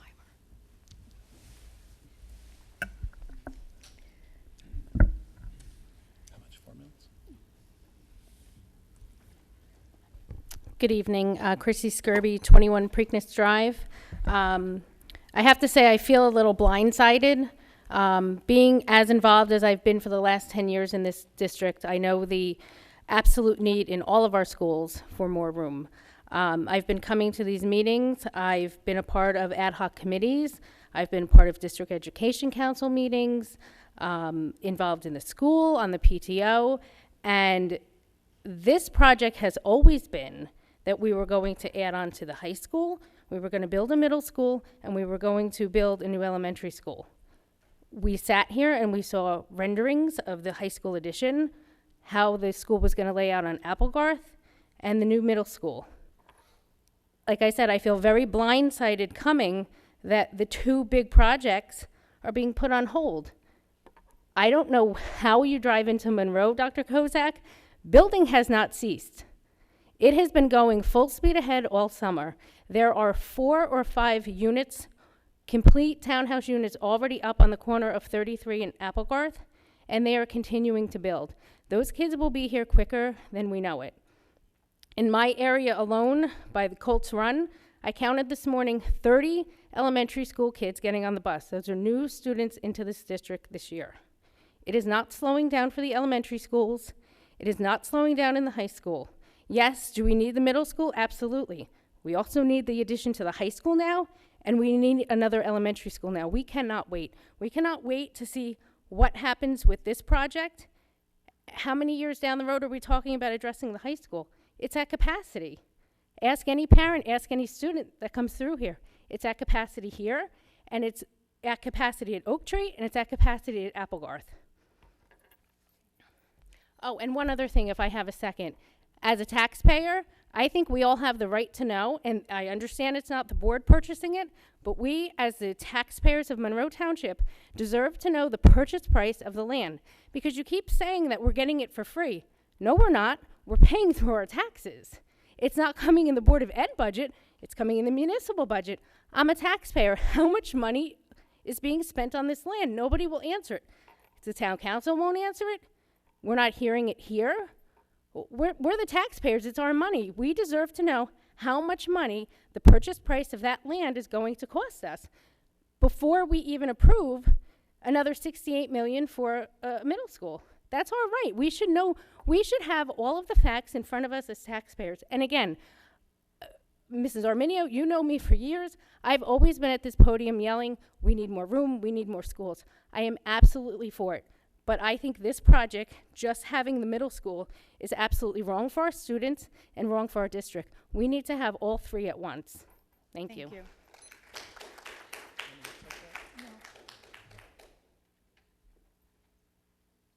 Hi, I'm Misty Corbisaro, and I work in the district, and I also live in the district. I just have a quick question. I've heard many, many rumors about what the middle school is actually going to be. Is it going to be 5th and 6th grade, a lower elementary, and then keep the middle school now as 7th and 8th? Or, is it going to be 2 middle schools? I'm not sure of what the exact plan is. I was just wondering. Dr. Kosak? Yes, thank you, Madam President.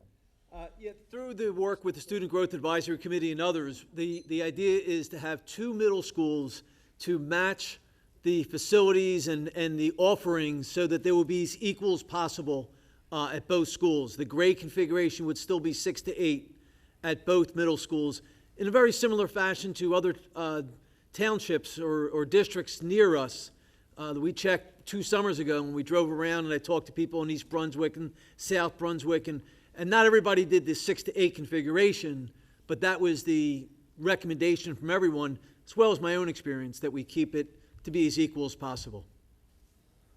Thank you. Sure.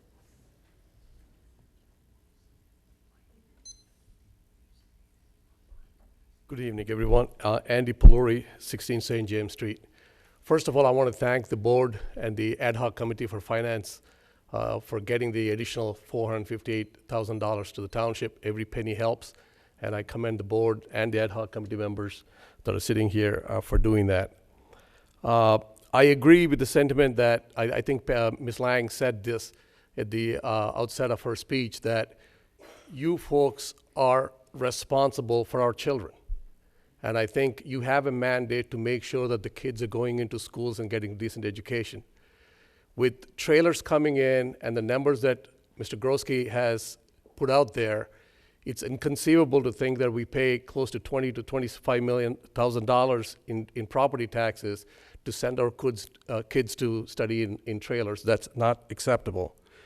I have asked almost 10 months ago to this board to provide a list of what they anticipate the growth to be and what school system that the growth will be encountered in, and then plan accordingly.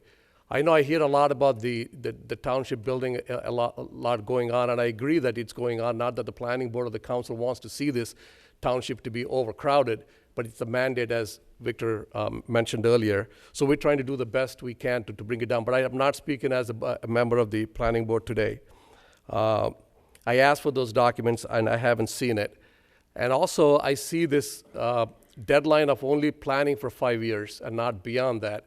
As you have seen, by the time the high school came online, the high school was at capacity right now.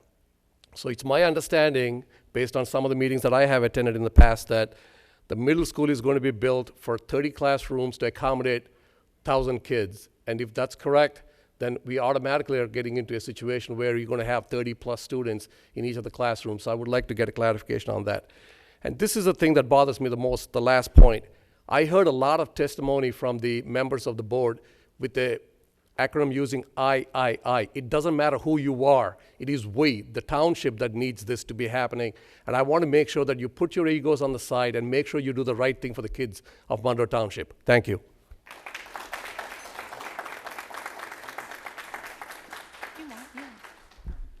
Madam Board President, if I may just have a moment to talk about two quick things that have come up from both the speakers. The township, by buying this property on the behalf of the Board of Education, will save taxpayers money by issuing notes instead of school district longer-term bonds for the purchase. So it is actually a cost-effective means of doing it. The bond ordinance calls for up to $2.5 million, and we don't know what the actual price will be because, like I said repeatedly, it's still being negotiated, and it is expected to be resolved imminently. As soon as it is, it will be public information. And regarding Mr. Peluri's request, from the board's demographic study, there is anticipated to be 2,000 middle school students in the district in 10 years' time.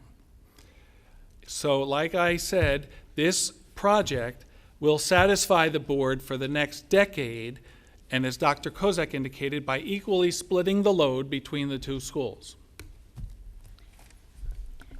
It's also been that when we build a school and we start the process, the state only allowed us to look into the future 5 years. So when we built the school and the school opens, it's that 5-year period. We're always at capacity because the state won't let us look 6 years or 10 years down the road. They only say 5. So right now, if we start today and we pass a referendum, there's your 5-year window is 2023. If we open a school in 2021 or 2022, we're almost at capacity, which is what happened with Oak Tree School and what happened with the high school. Unfortunately, that is a state mandate. It's not something the board has been able to control over those years. The next speaker. Peter Tefano, 10 Catherine Street. You had stated that the state came in and forced Freehold to build a school and paid, I think you said 85% of the cost, and that we wouldn't receive 85% of the cost to us because we're an affluent neighborhood. I'm not part of that affluent neighborhood, but anyway. Do you have an estimate on what they would pay towards that Do you have an cost? answer? Yeah. Okay. Yep. As I stated before, under the hypothetical that the referendum loses twice and then the state comes in to make the determination if it's needed for a thorough and efficient education, I am most confident that the state would contribute 0 to that project. Monroe is not Freehold Borough, and I'm speaking at the township and the aggregate by these figures, as represented in the aggregate numbers from the New Jersey 1040s and also the rateable base in town, which is very supportive of the adequacy budget here in town, which is why we get no equalization aid.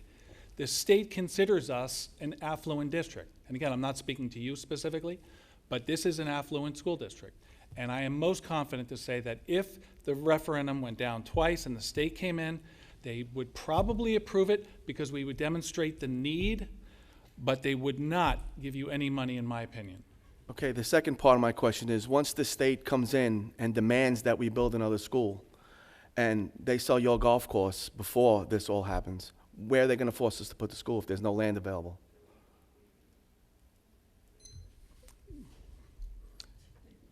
If the township owns the land, Right. then it will be safeguarded, which was one of the main considerations from the inception here. My question is, if the township doesn't acquire this land and the religious group that you said is in competition with it buys it from underneath the town? With eminent domain at their disposal, But- the but- township will secure and purchase this So land. no matter what, the township's getting this land, is what you're telling me? The township is purchasing this land with the intent to transfer it to the Board of Education for the construction of a new middle school. That was in their bond ordinance twice, and that's in their opinion.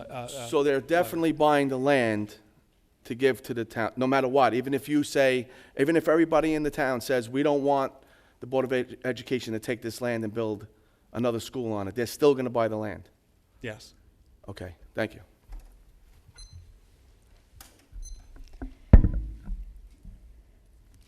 Prakash Parab, 33 Dana Drive.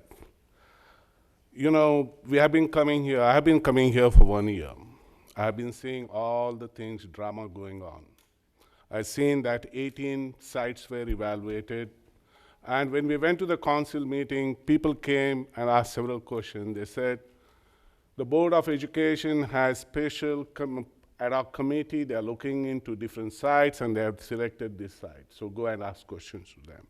So I came last 4 months, saw that the builders came in, they showed the plan for the expansion of the high school, how we'll have elementary school. No one talked about kindergarten. There are a lot of young families here, they need even kindergarten, and they talked about kindergarten. And today, I was surprised to see the agenda only focusing on the middle school. I respect everyone, so my request is don't keep us in the dark.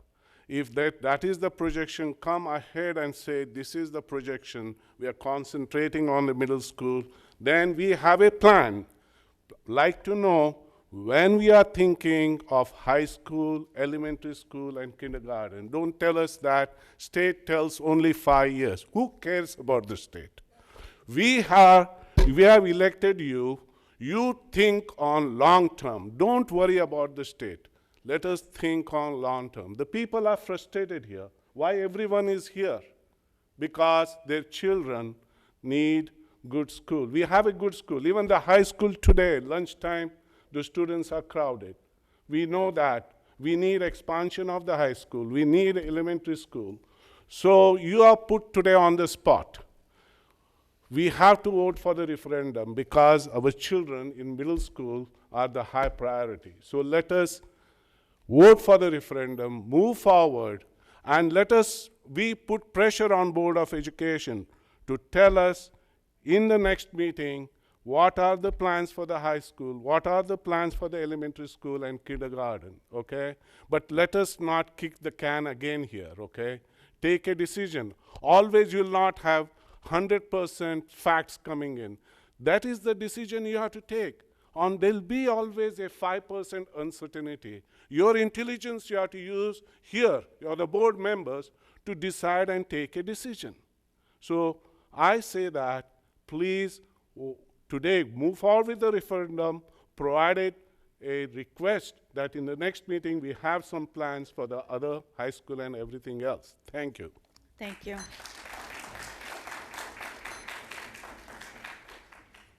Hi, my name is Catherine Crowley. Move the mic. Sorry.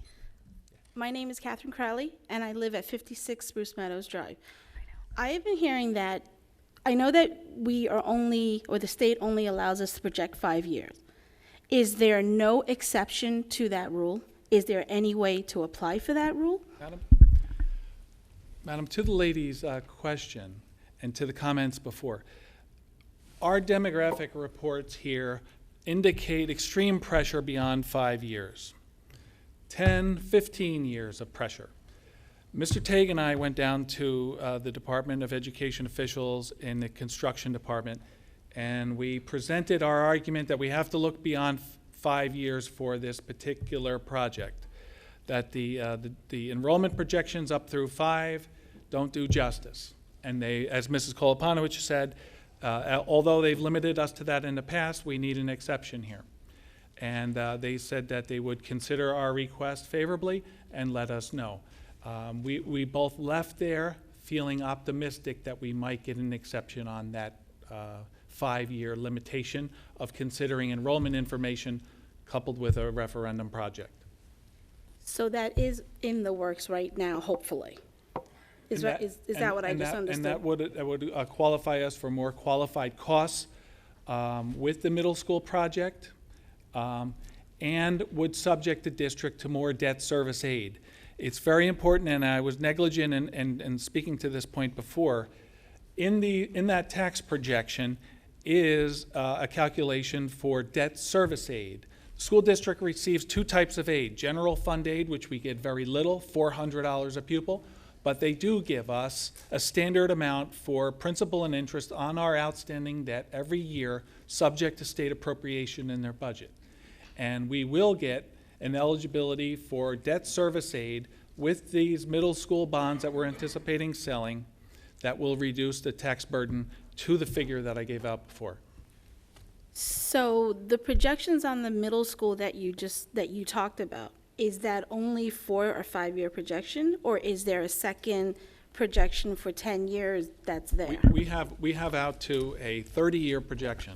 Oh, I see. The most impactful growth is going to occur in the next 5 years. Okay. That is when the strongest spike of growth occurs, and then it's consistent and level through the remaining years. And just one more. So am I given to understand that over the course of the next 5 years, you're expecting another 1,550 new students. That is based on the development I see going around here already? Yes, ma'am. Yeah. That doesn't sound like enough. It really doesn't.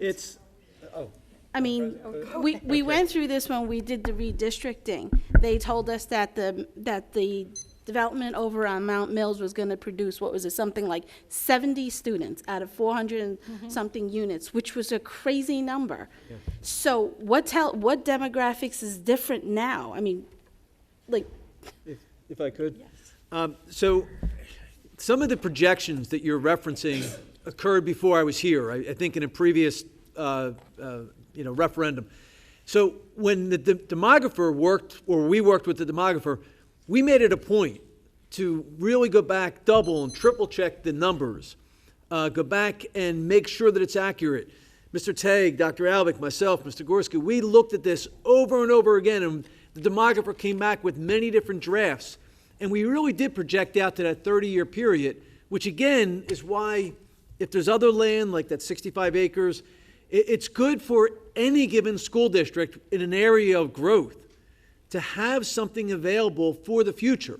Now, as Mr. Gorski stated, most of the growth based on the demographer's reports, and as you can see going on, yes, I'm very well aware of the building and the Mount Mills. I drive by it as often as possible, and certainly 33, I drive by every single day. I'm aware of that. But affordable housing, other type of things that may occur further down the line, the district needs to be prepared for that. So using the demographic report, we're looking at most of the growth within the next 5 years, but we're also looking at that 5 to 10 year range, and then 10 up to 30 years, understanding that once you get past 5 to 10 years, the best demographer will tell you that there's too many other factors that could influence it. There's the economy, there's different elections, both at the presidential and the state level. There's so many different things that could impact housing crisis. There's so many different things that could impact it. But we feel very confident with the approvals that have been granted by the township, the developments that are taking place now, and developments that may be expanded or take place in the future, that this will accommodate that for the next 5 to 10 years. Okay, well, thank you. Thank you. 4. And just keep it running. Hi, good evening. My name is Chandana Mukka. I live on 30 Eddington Lane. I have a quick question. I understand that the state might not help with the project budget, but I did read that state might increase the school aid, and I'm hoping that's different from the project analysis you guys were talking about. And if we are in favor of getting the school increase in school aid, when would that happen? Would it happen this current year? When would we know the decision from the state? Well, we created an ad hoc committee on fair funding, and we spent the whole spring fighting for our share of fair funding. And we were awarded by the state an additional $458,000. Oh, we already got that. And I believe we're going to be getting that for the next 5 years. We don't believe it's enough, and we are still fighting for more money because with the additional 458,000, it still didn't bring us up to where we should be. So we would at least like to be where we were years ago when they took all the money away from us. So that would be in addition to our operating budget. It had nothing to do with a referendum.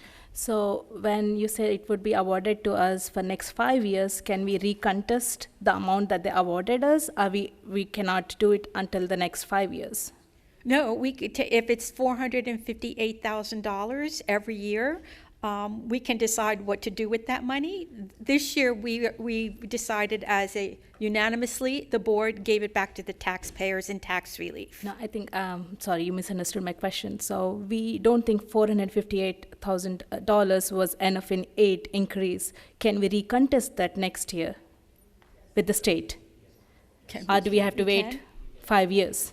Madam, if I may, to the lady's question, we're hearing that from state officials, from our local legislators, that the picture for state aid will be better for Monroe in the future than it has been in the past few years. I believe that to be true. It can't get any worse. And yes, the 458,000 was based upon a 10% number of our amount underfunded from the state formula. The state calculates what we should get under the School Funding Reform Act of 2008. That amount, less what we were actually receiving, they gave us 10%, which was approximately that 458,000. We will be at the forefront of pushing the state to understand Monroe's inequity in state funding going forward, and we'll do everything we can to maximize our award. That's humanly possible. And one last thing, I would echo with everybody's sentiments today who said, yes, middle school project is important, so we need to put more focus on it, but I think we shouldn't delay when bringing up adding a new high school and, adding extension to high school and elementary school. Rather than waiting, we should start planning and do all the preliminary work that is done. And when it is being done, I don't think we should be in a place where we are today with middle school, where you have only one choice for the land. I just hope that the planning would be better for whatever we need to do for the high school and the elementary, that we at least have multiple options available for whatever we need to decide on, and you're not pressurized just to look at that one option and then see there is no plan B. What is our next step? Wait for 2 more years? No. So I just hope there would be a better planning and increase the speed on how we are planning it. Thank you. Thank you.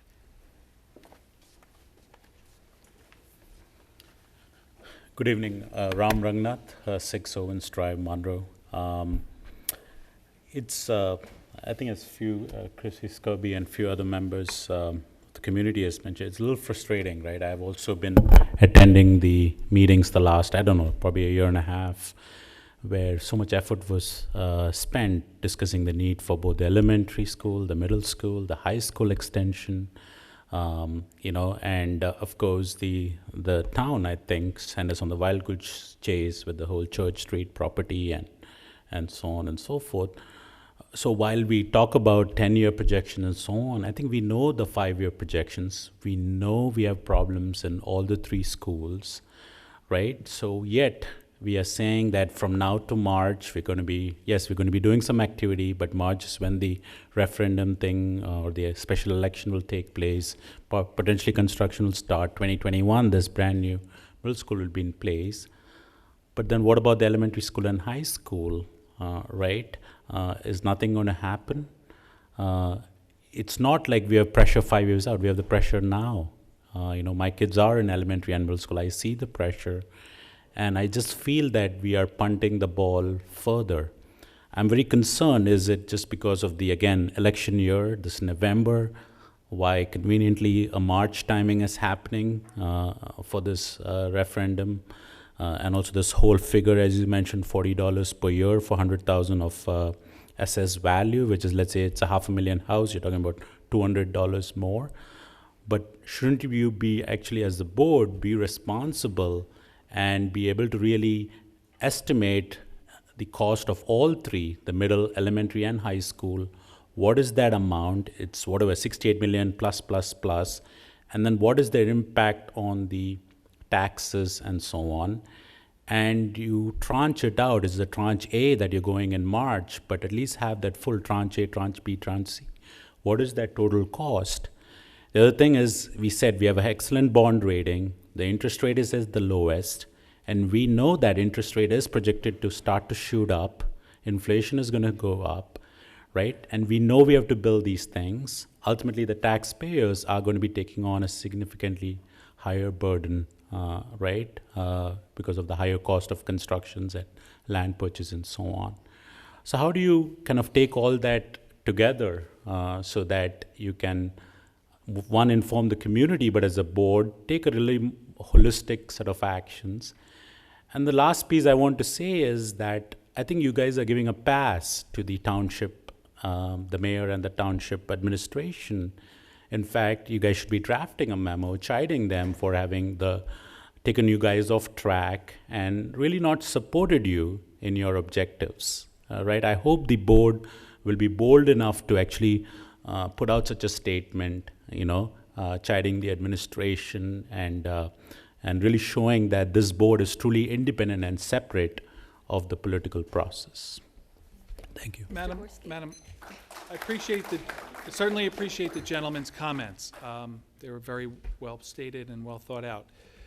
The administration and the board have discussed this 3 combined projects in detail. And like I said, the middle school has come to fruition first, where we can get that immediately out. We could have held that and coupled it with designs for the other projects. Yes, the design for an expansion to the high school exists.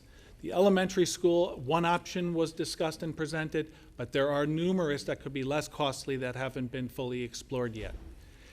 The question is, understanding probabilities and statistics, and particularly the past election success or lack thereof that the Board of Education has had with the budgets when we had an election on the budget. We've had numerous defeats in a row, consecutively, with overwhelming numbers against, and that's the annual school budget. What is the probability of success of coupling almost a $69 million middle school with an addition to this high school that could be in the $60 million range, and a new elementary which is undefined? You could be looking at a total combined project somewhere between $160 and $190 million. Now, I recommended to this board not to be that aggressive and take that low chance that will be successful, because if you were to go out for all 3 projects at once and it was to fail, you have no option of rebundling or doing anything else. You would have to go a second time. Then the state would come in and they would review your data. It would be 5 years before the state even comes in to make a determination on what you have to do, approving or not approving some of the projects. It will be not your will as taxpayers what you're getting approved with, but that of the state bureaucrats in Trenton who determine what you're going to get. And it is, in my opinion, irresponsible to risk that much, that long, when we could take a higher probability road of success by going for the middle school first. And we're not talking about a long delay before the elementary and the addition to the high school is presented to the taxpayers. That could be out as early, we haven't discussed this as a board yet, but certainly that could be put together in a year's time or less even. So you're looking at it, again, I use the word installment basis, going for the most immediate needed first, the one that's come to fruition first, the one that we understand and have defined the best, the one where we have mapped out and secured the land, which is critical to this middle school piece, and then immediately come up and refine what's going to happen with the elementary need. As I said, the high school part is pretty much defined, and then tackle those separately. But at least then, we will hopefully have a shovel in the ground here and begin work as opposed to risking it all. Yeah, thank you. I know I'm running out of time, but my thing is, I just want to make sure things are not positioned because of political convenience, all right? It's one, having the public know what that true figure is going to be, and then tranching it out and then in chunks, in a digestible chunks, going after it. People don't know that full figure. And I think by not having that full figure being discussed now, I think you're giving a pass to the current administration, and even the past administrations for that matter, right? So I think in the urge of transparency and ultimately, I feel as this approach is going to cost more for the taxpayers, right? So it's important that you be as transparent and really independent of the town as Board of Education, share that information to the public so we can make some good decisions in a way. Thank you. Thank you. Krishna Dekale, 11 Jake Place. The comment I have to make is that we need to have this memorandum passed today for middle school. I'll take whatever comes my way. I agree that we need a high school and we also need an elementary school, but if it is middle school is up for, we can start our work on middle school, I'll take that. But my concern is for the next, it would probably take 4 years for the middle school to come up, and we would be going through the numbers around 2,000 or 2,500 unhoused students, and we would be having trailers for the next 5 years till the school comes up. So it is very imperative that we pass this and start work on the middle school as soon as we can. And at the next Board of Education meeting or the couple of meetings down the lane, we need to have a plan for high school and we need to have a plan for elementary school. Thank you. Thank you.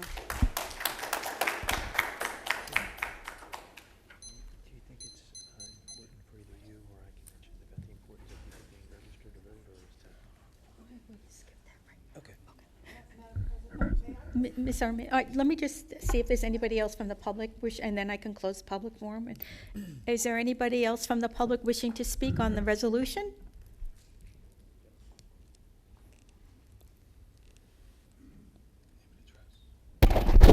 Good evening. My name is Donald Isaacson, 39 Lakehurst, and I represent a sizable community that is not here. That's the active adult community that, because of the expenditures of the school on the schools, are going to be forced out of this town. I understand you can't do anything about it, especially when I hear that the board says hopefully they're going to get more money. Well, hopefully, the Giants are going to win the Super Bowl, hopefully. But you don't seem to have a concrete. I know your main thrust is how to run the schools, but your other main thrust is how to fund that. And just hoping that we're going to get the money from the state legislature. It's the courts that made these rulings that we are so underfunded. And if you don't go back to the courts and do something, it's not going to be changed. Hoping is not going to do it. I think it's wonderful. You got $450,000, which every taxpayer will get, I guess, $11 or $12, and it makes them feel better. But that is really, literally a drop in the bucket. And you've got to seriously get into a plan to get more funding for this district. Thank you. Anyone else from the public? Okay, seeing no one in the public, I will close public forum. And Ms. Arminio, you had a question? Material fact that one of the members of the public asked for how the projection, the enrollment projection was determined. I think it would, again, when we had distilled information from the builders and the planning, in front of the planning boards and the zoning boards, when the Mounts Mill project said there were only going to be 90 children coming out of a 570-something project, Mr. Ryback, as a concerned citizen, and actually Mr. Cooper, got together a grassroots organization called CARD, Citizens About Responsible Development, and they actually went to the Blaustein School of Business and talked to the gentleman who made the formula and he actually said that that formula was obsolete. Mr. Rybeck and the organization brought it back to the Township Council, and I think Mr. Gorski can attest to this. We were held to a with the set, they did projections based on the year 2000 census, when it was already after 2010 census. And Mr. Gorski had no choice but to use the projections, because that, and I don't remember the date you said it, but you said it at an open meeting, that the Rutgers formula was the only thing that the state would recognize. So congratulations to our grassroots people, and Mr. Rybeck especially, who brought that to the attention of the township, brought it to Mr. Gorski, and they were material in changing the formula to make it more accurate so we can make better decisions. So kudos to grassroots and to Mr. Rybeck. Thank you very much. And that's the kind of thing we need. Thank you. Okay, is there any other comments or questions from the Board of Education? Then at this time, we will have a roll call on the resolution authorizing a special election. Okay, this is the resolution authorizing a special election for Monroe Township Middle School, also appointing McCarter and English Bond Counsel and Phoenix Advisors Financial Advisor, and a resolution shall take effect immediately. Moved by Mr. Ryback, seconded by Mrs. Lang. Jamesburg representative is not eligible to vote on this project, as its statutory requirements don't meet it. There are 9 eligible members of the Board of Education. It would need a simple majority, 5 out of 9, in order to pass. However, as I stated before, Dr. Kozak and Dr. Alvick and I, on behalf of Mr. Tague, we're very optimistic that we have the support of the full board behind this resolution that we will be going to the taxpayers and asking for a lot of money for. We've certainly done our due diligence here. We've provided an immense amount of information warranting this project. We've talked about the precarious nature of what happens if this is not successful. And I will take a vote at this time. Mrs. Arminio. Okay, because I can't help myself, I'm just going to make a few comments. I thank the Board of Education members for doing a very good job of deliberating in public, which has not been done. You know, this board has been very good at that. So I realize it's sometimes tedious and repetitive, but these are tens of millions of dollars that we're making decisions on. And I thank the public for their indulgence and the board members for their deliberations. I will vote for this referendum despite my concerns. I have concerns about the timing. I have concerns about the conveyance of the land and the unanticipated costs. I will be accountable, and I am saying I because I know I am accountable for my vote. But I also will hold the Township Council for accurate information, and I will hold the professionals that I relied on for this information. I will hold them accountable for that information if what has been stated tonight doesn't go through, because it is important that we get our educational system going forward and our children housed properly. So I will say yes, but tomorrow, after this vote, we better start looking for land for the rest of our projects. And one last comment. If the state allows construction projects for only 5 years, the state should then limit the runaway building for only 5 years too, so we can catch our breath. Thank you. That's recorded as a yes, Mrs. Arminio. Thank you. We kind of forgot. No, I want this in the record, the whole thing, not just the yes. Mr. Braverman. Well, like Mrs. Arminio, I would make a comment as well. I know we need the space for kids. I know that. I'm just opposed to this particular project, so I'm voting no. Thank you, sir. Mr. Chiarella. Okay, no without the high school addition added to it, no without the elementary school added to it, no without any details, and no because March is a time of the year when a significant portion of our population is in other states, and that's wrong. And so without any of that information, I have to vote no on this. Thank you, sir. Mrs. DeMayo. Yes. Mrs. Lang. I'm going to join the party. I vote yes. I also want to say that I really hope that we take the public's comments and we start right away to build, because we really should have had a referendum that had all of our needs met, in my opinion. And I think it's very important that we get our middle school students' needs met, but I really hope that starting next month, we can start addressing the public's concern about how we are going to address that further growth need. But yes, I vote yes. Thank you, ma'am. Mr. Ryback. I'll just add that I think we heard some very wonderful comments from board members as well as the public, and I think it's important for us to take this into consideration. I will vote yes on this, and hope that these suggestions will be taken seriously, and I know they will be. And that's recorded as a yes, Mr. Gorski. So noted. Madam Board President, may I have the microphone back, please? Mr. Russo. Yeah, I'm going to vote no, as I stated earlier. I think it's unfair to all the voters in the town not to hold this election when this referendum, when most of them are here. Another thing is regarding the survey, or looking out. We're only allowed to look out 5 years. That's been the issue for some time. Has our senator or representatives ever looked into helping us with that, to change that? Madam, we're taking a vote at this time. Deliberation on the issue has ended. Vote no. Thank you, sir. As a formality, I still have to ask Mr. Rutsky for his vote, where I expect an abstention. That's so painful. But yes, according to that, I abstain. Thank you, sir. And Mrs. Koloponowicz. I think this has been the longest roll call ever. And I would like to just say also that we need, I'm going to vote yes on this because we need to get started on the middle school.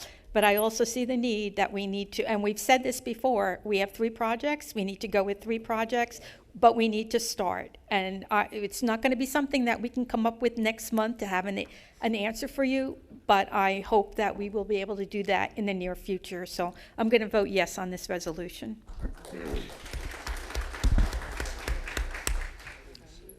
Thank you, Madam Board President, and thank you to all the members of the Board of Education and the public who spoke on this issue.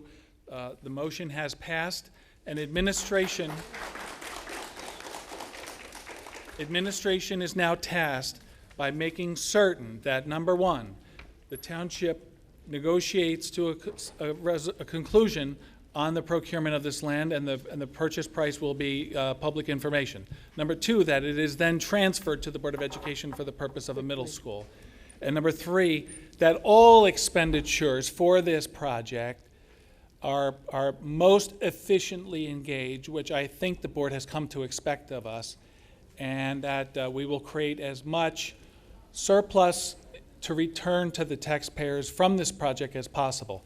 Mr. Tague has a track record with this district of providing only the best construction management of all of the projects. I remind you that this high school referendum had $9 million of taxpayers of dollars returned to the taxpayers. Oak Tree School also came in. All projects came in on time and under budget, and this will be another proud example of that once we're finished. No pressure, Mr. Tague, but, you know, just. No pressure, just so no you pressure. know. Is the meeting over? It seems. I think we're just getting started here. Okay, thank you very much for the support on this. It's what I feel is best for children that we're going to be doing this. So at this time, we're going to student board members' reports. And we have a new student board member. And I'm going to ask you to please give us your name because I don't want to mess it up. Slowly. Hi, I'm Srija Mamalapalli. Okay, we can't hear you. Shrija? Yeah. Mamilapalli? Correct. Oh, I feel good. So we'd like to welcome you to the Board of Education, and we'd like to tell you. I'm sorry. Oh, no. We can all clap. That not all of our meetings are this much fun or this long. So welcome. I'm sure that this is going to be a great learning experience. And when your other half comes back, you'll be able to work together. And I'm sure this is going to be a wonderful opportunity for you. Thank you. So I don't know if you have any reports for us at this time, or we're going to hold off until, okay, we'll hold off until October. Thank you. Thank you. Welcome. Or if somebody needs to make a motion for recess? I make a motion for a 2-minute recess. No, how about 5? About 5-minute recess so that we can just, Yes. you know. I would second that. Second? All right. I can do that. All right? in favor? Aye. Opposed? Okay, all right, so at this time, we will take a 5-minute recess. It's 9:17. Thank you. Okay, at this time, the board will come back into public session, and we're going to number 9 on the agenda, committee reports. Are there any committees that need to report this evening? Ms. DeMayo? I do, yes. The curriculum committee met today at 5:30. We reviewed 11 documents. Mathematics grade 1, 5, and 7. Science grade 2, 8. French 3, French 3 honors. American studies, language arts, and language arts honors. The math curriculum is the Connected Math program, and it focuses on investigations. We are not teaching straight math anymore. We are using math, and we're teaching it in applicable world problems. And kids are learning why a particular formula is the way it is. They're not just learning how to plug numbers in. It's getting them to think out of the box, and a lot of these concepts are also pre-algebra concepts. Science 2 and 8, we are in the next generation science, and if anybody's interested in learning about our science standards, you can go to nextgenscience.org. The focus is on the natural phenomenon in the world around us and finding evidence to support claims. It's a more complex way to teach science, and it's just not about getting the correct answer. It's really about understanding how things happen and how to get to the right answer.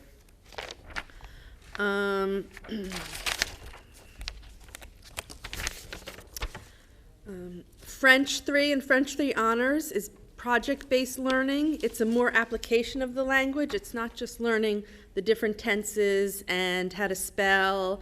It's really learning about how to communicate in the real world. And it's about being a participatory speaker.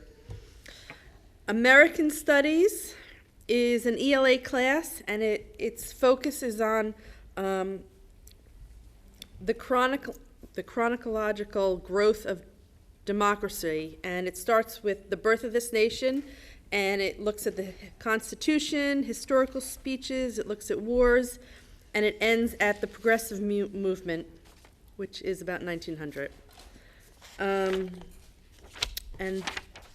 that is, I lost my notes for the ELA ones, so I'm going to end there. It was a very nice discussion, and I have to say it's really a pleasure to work with the heads of these supervisors. Thank you.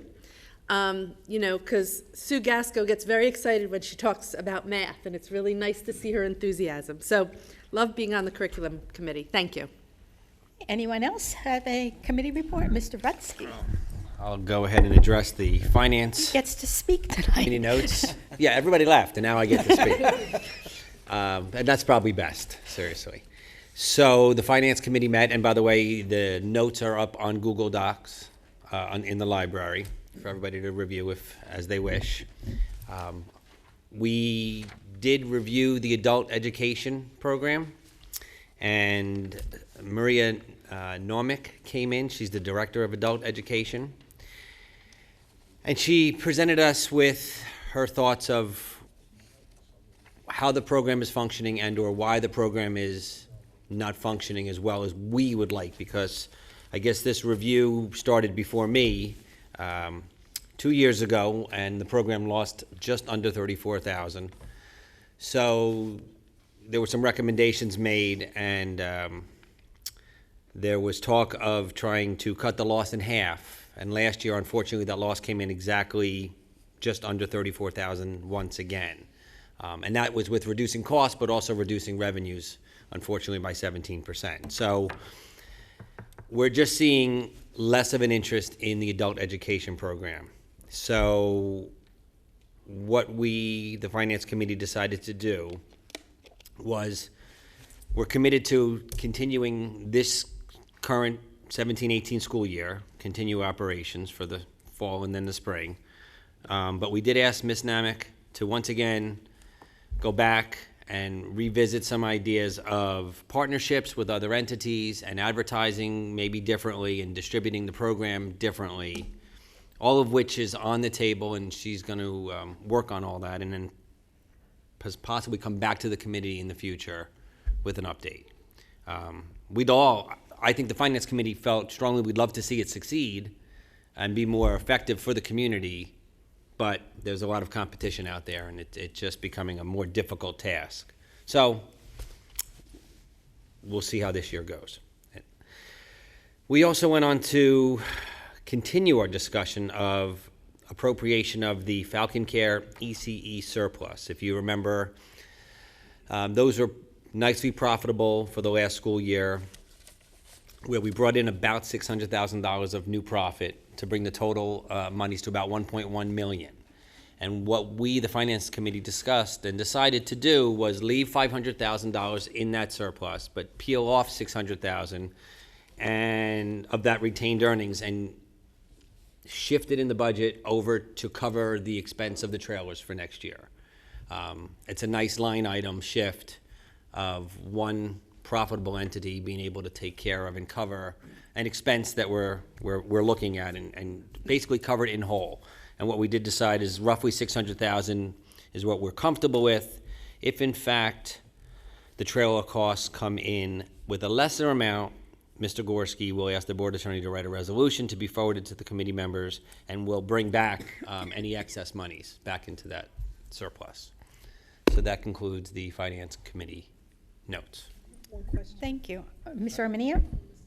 Go ahead. Mr. Rutsky, like I said, I was unable to attend the committee meetings this month. You know what I realized we didn't do in August, and I was wondering if you discussed it in finance? We didn't have a budget philosophy We did not discuss meeting. that. Yeah, and we didn't discuss it. Are we going to address that at some point in the near Yeah, future? because I think the budget season hasn't started yet, so we should But be. we always did it in August, so I'm just asking Oh, I about the thought we timing. did it like in September, so we'll probably do it soon.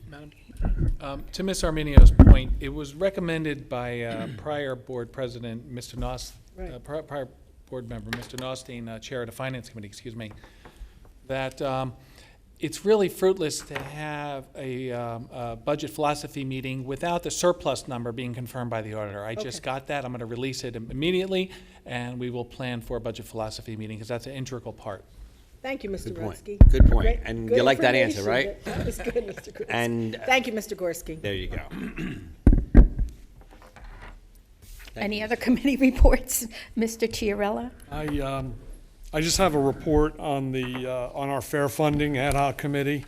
And if I could, if you'll entertain it, if not, then we can wait till the public portion. But I'd like after I read this, I'd like for Mr. Cooper to be able to say a couple words on what the follow-up to this. Yes, I'll So let that happen. What I have here is our committee met probably about 3 weeks ago, and we came up with some ideas on how we would proceed with going after more funding. But one of the things that we talked about was writing a letter to our legislators, letting them know that although we were grateful for the $458,098, that it's nowhere near what we need, and that we need them to act. We can't wait years and years for them to make good on the funding formula or to fund the funding formula, and we can't just sit here and hope that after November they'll do the right thing. Politicians have a way of not doing the right thing after they're reelected. That's just the way it is. That's the way it works. So we want to make sure that we're holding them to their promise. And so I want to read this letter into the record, and then if everyone agrees, I'd like to have that adopted. I don't know if I need to make a motion for that or not, but You would. all right. Then I'm going to make a motion that this be accepted, and then it could be signed by you or by the Board of Ed. But I want to read this in, if I may.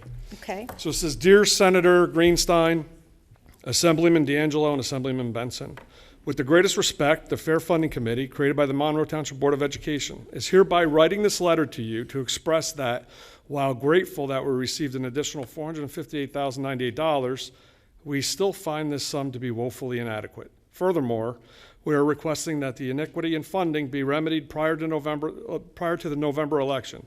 Our district cannot wait years for the school funding formula to be fixed or funded. Our taxpayers send upwards of $40 million to Trenton annually, and we get back about 10% of that amount. Our committee, along with many members of our community, took part in signing the funding petition, testifying before the Assembly and Senate budget committees in Trenton, and we have been working tirelessly to ensure that we receive our fair share of school funding. We are not satisfied with the outcome and implore you to move prior to November to secure a funding formula fix. Our taxpayers can no longer shoulder the burden of self-funding the school district, which is laden with regulations and unfunded state and federal mandates. And that's that. And I second that. Was it seconded? No. Well, you moved it, right? And you read it, so now we could use a second. I'd second it. Second by Ms. Arminio. So is there any comments or questions by the board? What are we voting on? We're going to vote on supporting Mr. Chiarella's letter to the senator and the assemblyman. Okay. I mean, it just sounds a little like it is a thank you note in a way. No, I know you were against it, but the opening line does, I know you want to be politically correct in that sense and be polite, but I think it was kind of a slap in the face, actually, because she stood here before all of us, and she really led us to believe that we were talking somewhere in the millions. True. Anybody can deny that. And she even went as far as to say there was money in accounts that can be moved. I mean, she did the whole sales pitch. True, but I do think that we should be grateful for anything we get and fight for more, because I don't believe we got what we should be getting. But I think we should, as a board, be grateful for whatever we get and keep going. Yeah, there was something interesting, though. That one of the things is, yeah, we should be grateful for whatever we get, and the formula needs to be addressed. But this 5-year forecasting thing, I think it's maybe something that should be looked into as well, because towns are different. We're unique. If we're really growing the way we're growing, I mean, it has to be addressed. It has to be looked at. We can't follow an old model. Mm-hmm. Well, I believe Mr. Gorski and Mr. Tague went down, what is it, Department of Education? Yep, the Construction Department of Education, and we, Madam, may I speak? We asked for special consideration in this matter because 5 years is inadequate. And Mr. Tague and I left with a warm feeling of optimism that we're going to be granted an ability to go beyond 5 years. I mentioned that before.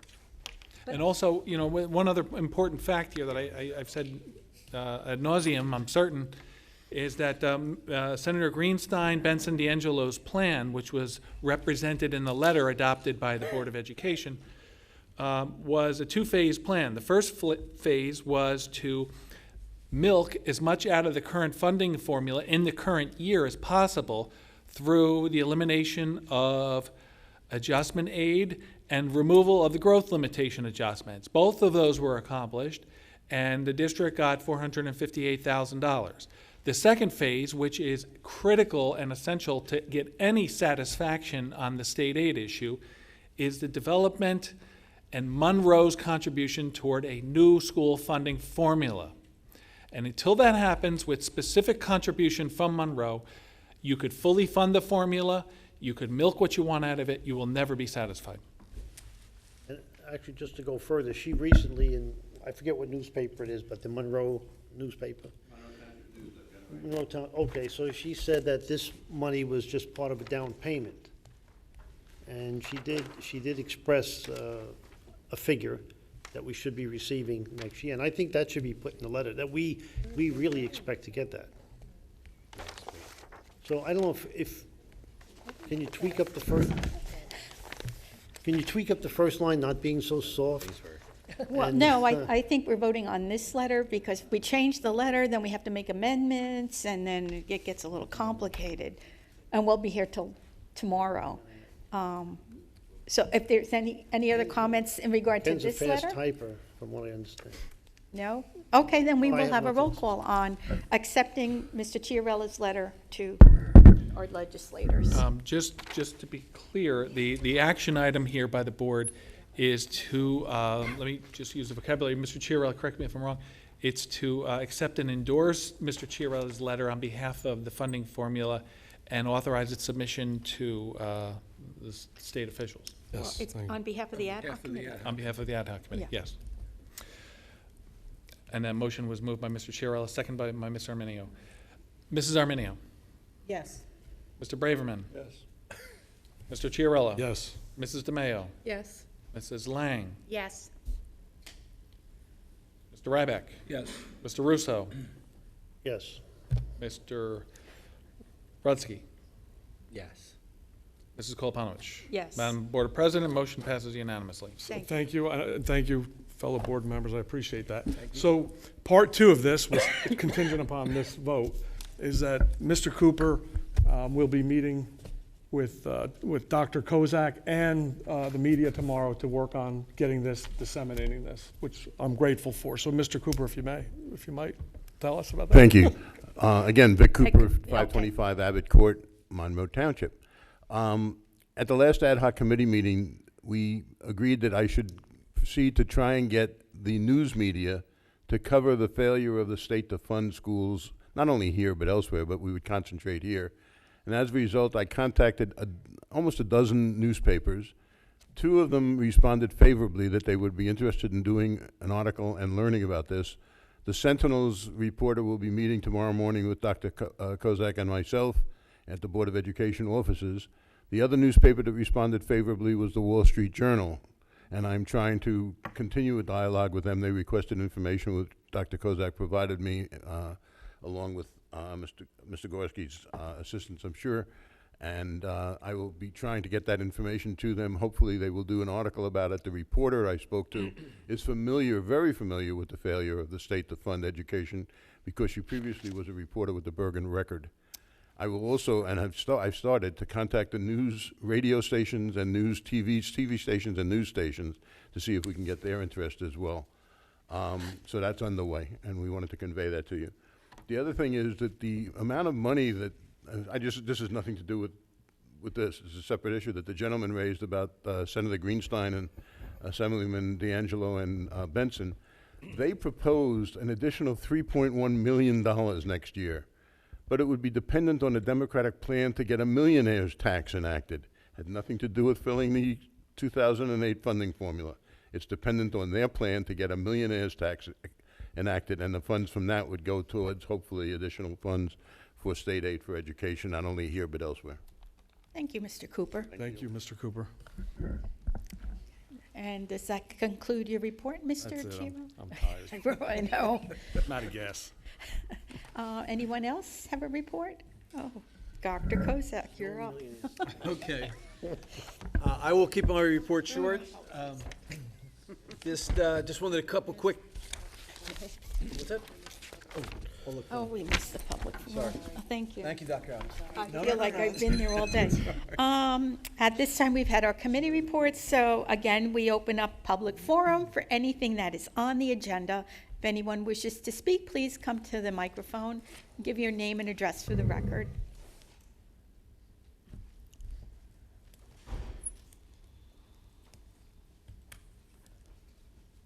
Hi, my name is Catherine Crowley. I'm at 56 Spruce Meadows Drive. I'm not sure what's on the agenda, so apologize if I make a mistake, but can I speak on the food policy here at the school district? I don't think the food policy is on the agenda. It was approved at the last board meeting, so it is not on today's agenda. Okay, so at what point can I speak about and question it? There is another public forum after the, before the closed session. Okay, so then I'll be back. Okay. Anyone else? Seeing no one, we will close the public forum and go to Dr. Kozak's superintendent's report. Thank you, Madam President. Again, I will keep my report short due to the length of time the meeting has already taken. Just a quick comment, back to school nights. I've been to 2 and I plan to go to, that was Brookside and high school last night and Barclay Brook tomorrow night. I just want to tell the board, a couple of the board members, Ms. Koloponowicz, Mr. Ryback, were at Brookside, was it Tuesday or Monday night. Last night, the high school, great parent turnout. Really nice seeing all the parents. They're coming in, they're excited. A lot of positive comments, a lot of positive energy. And again, any of the board members that would like to come to any of those, I think it's nice to see. The district goals and board goals were added to the agenda today. Ms. Kalapanovich had brought that to my attention. The original email from Ms. Freeman from the School Boards Association said September, October. I thought we would develop the action plans, but I agree, and we got it on the agenda, and it's the same as we spoke about at the August meeting, so there's nothing new there. And Mr. Moraldo has been working with I believe our graphics arts department at the high school. We had talked about making poster boards, and they're going to come up with 3 different samples to look at, which I'm sure they're going to do an excellent job. So I'm looking forward to seeing them and to showing the board the result of that as well. Just a quick congratulations for the very quick start for our fall sports teams. Some early wins. Not all the teams have won, but they've done a great job and strong parent support out there. Just for the board to know that in observance of September 11th, there was a moment of silence held throughout the district on Monday, and as well as that issue being addressed at the, in different curricular areas throughout the district. And our opening of schools, yes, we had a couple speed bumps, if you will, but I think the opening of schools went very well, not only transportation, but from talking to the principals and some staff members. The kids are back, they're excited, most of them, and it's nice to see they're excited. I went to all the schools to see the kids getting off the buses and the parents taking pictures, and it's really nice, and it does bring an air of excitement into the district, and it's a good thing to see. It's what we're really here for, right? It's a very positive thing. Lastly, there's been several things that were brought to my attention about raising money for the victims of the hurricanes, and it's plural, okay, because we had people in Texas and Florida. There's been several classrooms that are interested in doing donations or sending donations, adopting classrooms. And the MTEA has also, they're collecting money for, we're doing a Jeans Day, and they're collecting money for hurricane relief as well. So I think that's positive. Again, the generosity of our staff throughout the district and our kids and our families, and always responding to help others in need. So with that, I'm going to move to personnel. I know I'm getting looks. No, you I'm know. not, no looks. It's Madam President, I would respectfully ask the board, recommend that the board approve the attached personnel items A through AI. So moved. Second. Okay, who moved it? Mr. Braverman, Mrs. DeMayo. Any comments or questions? Seeing none, we'll have a roll call. Mrs. Arminio. Yes. Mr. Braverman. Yes. Mr. Chiarella. Yes. Mrs. DeMayo. Yes. Mrs. Lang. Yes. Mr. Ryback. Yes. Mr. Russo. Yes. Mr. Rutsky. Yes. And Mrs. Kolopanovich. Yes. Madam Board President, motion passes unanimously. Thank you. And Madam President, board action, items A through P. I'm recommending that the board approve items A through P. So moved. Mr. Chiarella, Mr. Braverman, would you like second? Second, third, let's go. Comments or questions? I have questions. Oh, Mr. Mayo. Oh, I didn't mean it that way. Oh. I think I'm a little insulted. All right. Is F replacing G? We're eliminating the multiple disabilities program at Woodland, but we're putting in a new learning language disabled program at Woodland. Yes. Okay. Where can I answer that? Yes, I did. Okay. Yes. Mrs. Lang, did you have a question? No, I have a comment. Oh, okay. In board action, we're going to be asked to approve 2 policies, which I understand are state mandated. Policy 5460, which is high school graduation, and 2622, which is student assessment. And I will be voting no on both of these policies. I believe our intention to always make decisions in the best interest of our students. Neither of these policies are in the best interest of our students. High school graduation policy, what they are doing and the state is doing at the present time is to make Park the only graduation test and a requirement for all students. There are only 7 states in the entire nation that even require a graduation test. And most of them use the AP scores or SATs or ACTs as their testing match. I think when we limit the ways that our children can show their intelligence, we're doing a great deal of disservice to them. And I'm also concerned that in the high school graduation policy, the state is now saying that high schools need to send Park scores on with our children as part of their permanent records. It's not going to serve any purpose to have those Park scores. So that's my number one concern with high school graduation. The student assessment policy, right now as it stands, the Education Law Center plus a number of community action groups have lawsuits against the state for the state assessment policy. Our House of Representatives in the state has already said that this policy is against everything that the state has stood for educationally. It should have gone and been presented to the state Senate to vote so that we could get rid of Park and get rid of Park testing, but instead our Senator Sweeney sent it back to the Commissioner of Education and put it in her hands and told her to do something with it. Our current people that are running for governor have said that they want to get rid of it.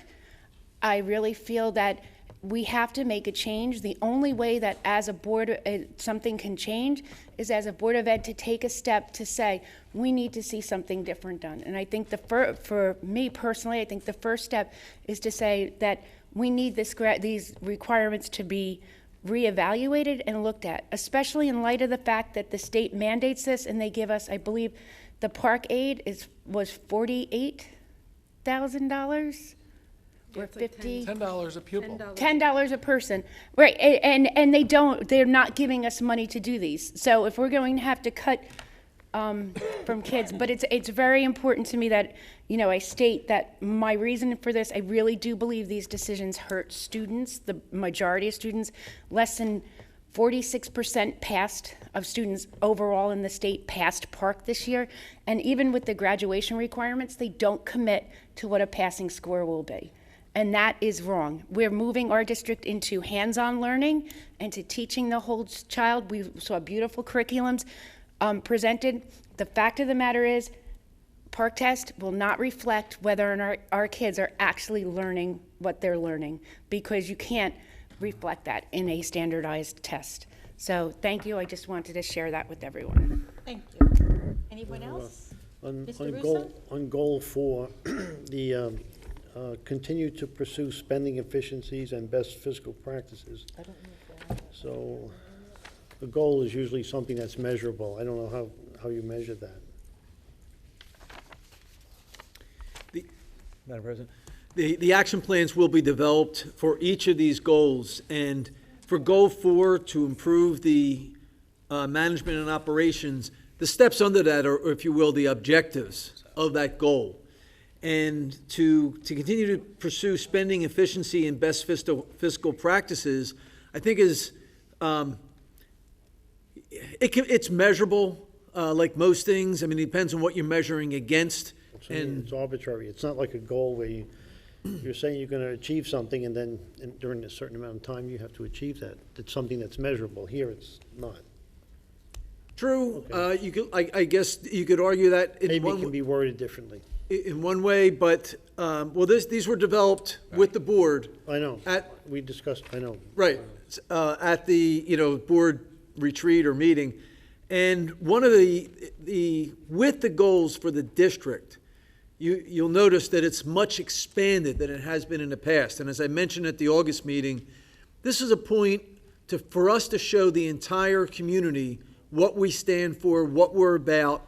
So is every single objective the best measurable objective? It's arguable. It's debatable. I guess you could go back and forth. But I think the overall effect of placing these goals throughout the district in the entrance to every school, shows the community what we stand for, and the action plan will certainly show how we'll measure each of these goals. Well, okay, but I don't see how these are measured. But anyway, I'd like to say a few things. Along with Patty, I am voting no on policy 2622, student assessment. I think we're over-testing our kids. This sentence, the data derived from the state assessments will be utilized by teachers and administrators to pinpoint areas of difficulty and customize instruction accordingly. This will never happen. We cannot customize instruction when we get our PARCC scores 6 months after a child takes the test and in the new school year. It's completely unrealistic. Secondly, New Jersey is over-testing their kids. The ESEA requires 1 year of testing in high school. We're testing 3. It's beyond ridiculous. I see it with my own kids. They're completely over-tested. I trust the teacher's tests more than I trust the PARCC test. As for the high school graduation rate, I have a kid, class of 2021, and the only avenue to graduation is this test. My kid's a good student. If I had a kid who wasn't a good student, I would be very concerned, because this policy requires that a kid takes a test every year in high school and fails that test before being able to do the portfolio appeals process. So I don't think this policy is in the best interest of our children, and I think the New Jersey DOE has really done a disservice to this children as the state of New Jersey, and I'm voting no on that. I have a concern with these goals. There's 14 goals. That's a lot. We have a lot on our plate. I don't want us, I'm concerned it will be too much. How many goals do we usually have in the past? Like, what is our average? 3. So we're going from 3 to 14. Well, could I answer that? Sure. Yeah, and I certainly understand that, Mr. Mayor, and that was a concern, and that's something I spoke to in August. Everything on here are things that we do. The goals that we have had in the past, the 3, were strictly academic, which are still there. They're still there in column 1. This was a way, there were comments that maybe people didn't understand everything we were doing, so we included areas of like the facilities, works that we're doing there. These are projects that, let's say, Mr. Tague oversees, that we're doing on a routine basis. The financial goals that we work on every year. So there's nothing, it's not like we added 11 additional goals. This is just what I felt was a more transparent way to show the people in the community all the different things that go on every year.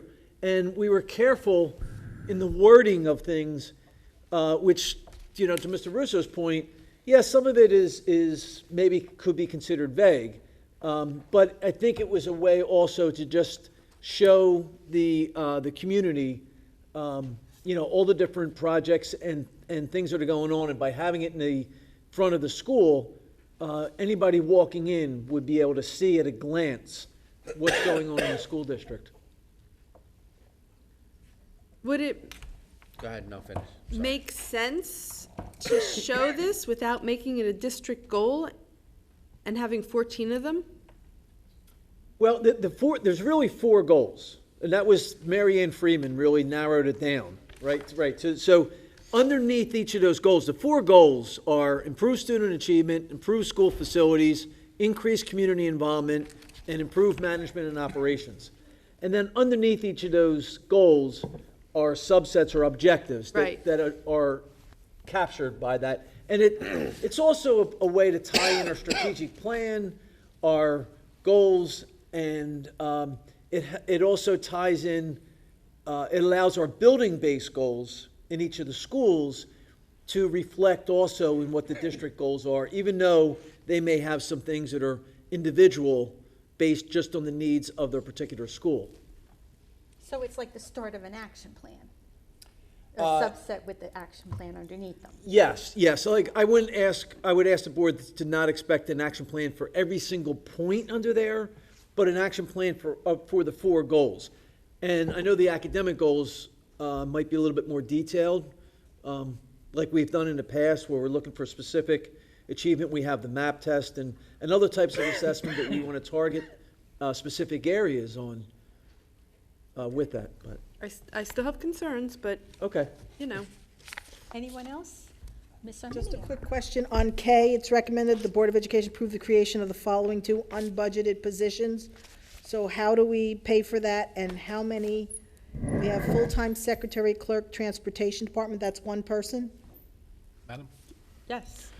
Yes, that was my recommendation to the previous director of transportation. I felt they were understaffed for a long period of time. He never brought that to fruition. With the new director, she immediately noticed that as well. We talked about it and we recommended it to the board. How are we funding it? I'm sorry. There is available monies in the transportation budget due to some of the breakage that we received before in the positions. I carefully review all the line items in the budget before making recommendations like that. We've had a few key positions in this district, and forgive me the lateness of the hours not identifying them, but we had several positions here in the budget that got filled late, and months of budget surplus was growing with those salary line items. And also the same thing with the full-time secretary, clerk, and the Office of Pupil Services. Do we know how many people we have in that one? Like how many full-time secretary clerks in that office? I believe there is 3. Okay, and this is a 3 4? full-time. There's 1 that's there. They have shared responsibilities, central registration, some, and special ed secretary. And Attendance, registration, a number of I different. can't speak too intimately about the need for that one for confidentiality reasons. Oh, okay. But I will attest to the fact that there is a need for another 1.0 FTE and special services for secretary. There has also been an incredible growth in IEPs and student growth, which also leads to that, but there are more factors. Okay, thank you. Anyone else? Okay, roll call. Mrs. Arminio. Yes. Mr. Braverman. Yes. Mr. Chiarella. Yes. Mrs. DeMayo. Yes, but no on policy 2622 and policy 5460. Got it. Thank you. Mrs. Lang. Yes and no on policy 2622 and 4560. 546. Yeah. I You got heard it. 5460. My dyslexia kicked in. Mr. Ryback. Yes. Mr. Russo. Yes, and abstain from I. So noted. Mr. Rutsky. Yes to all. Mrs. Kolpanich. Yes, but no to policy 2622 and 5460. Give me a moment, please.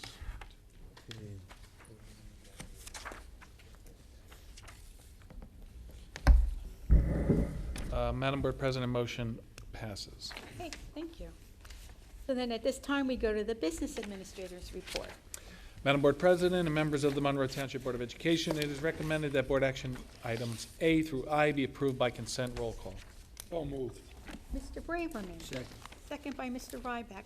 Comments or questions for Mr. Gorski? Ms. Arminio. One question on 3, it is recommended the Board of Education approve sign language interpreter. Is that for every public meeting? Number 3, it's about the sign language interpreter. I can comment if you want. Thank you, Dr. Kozak. Okay.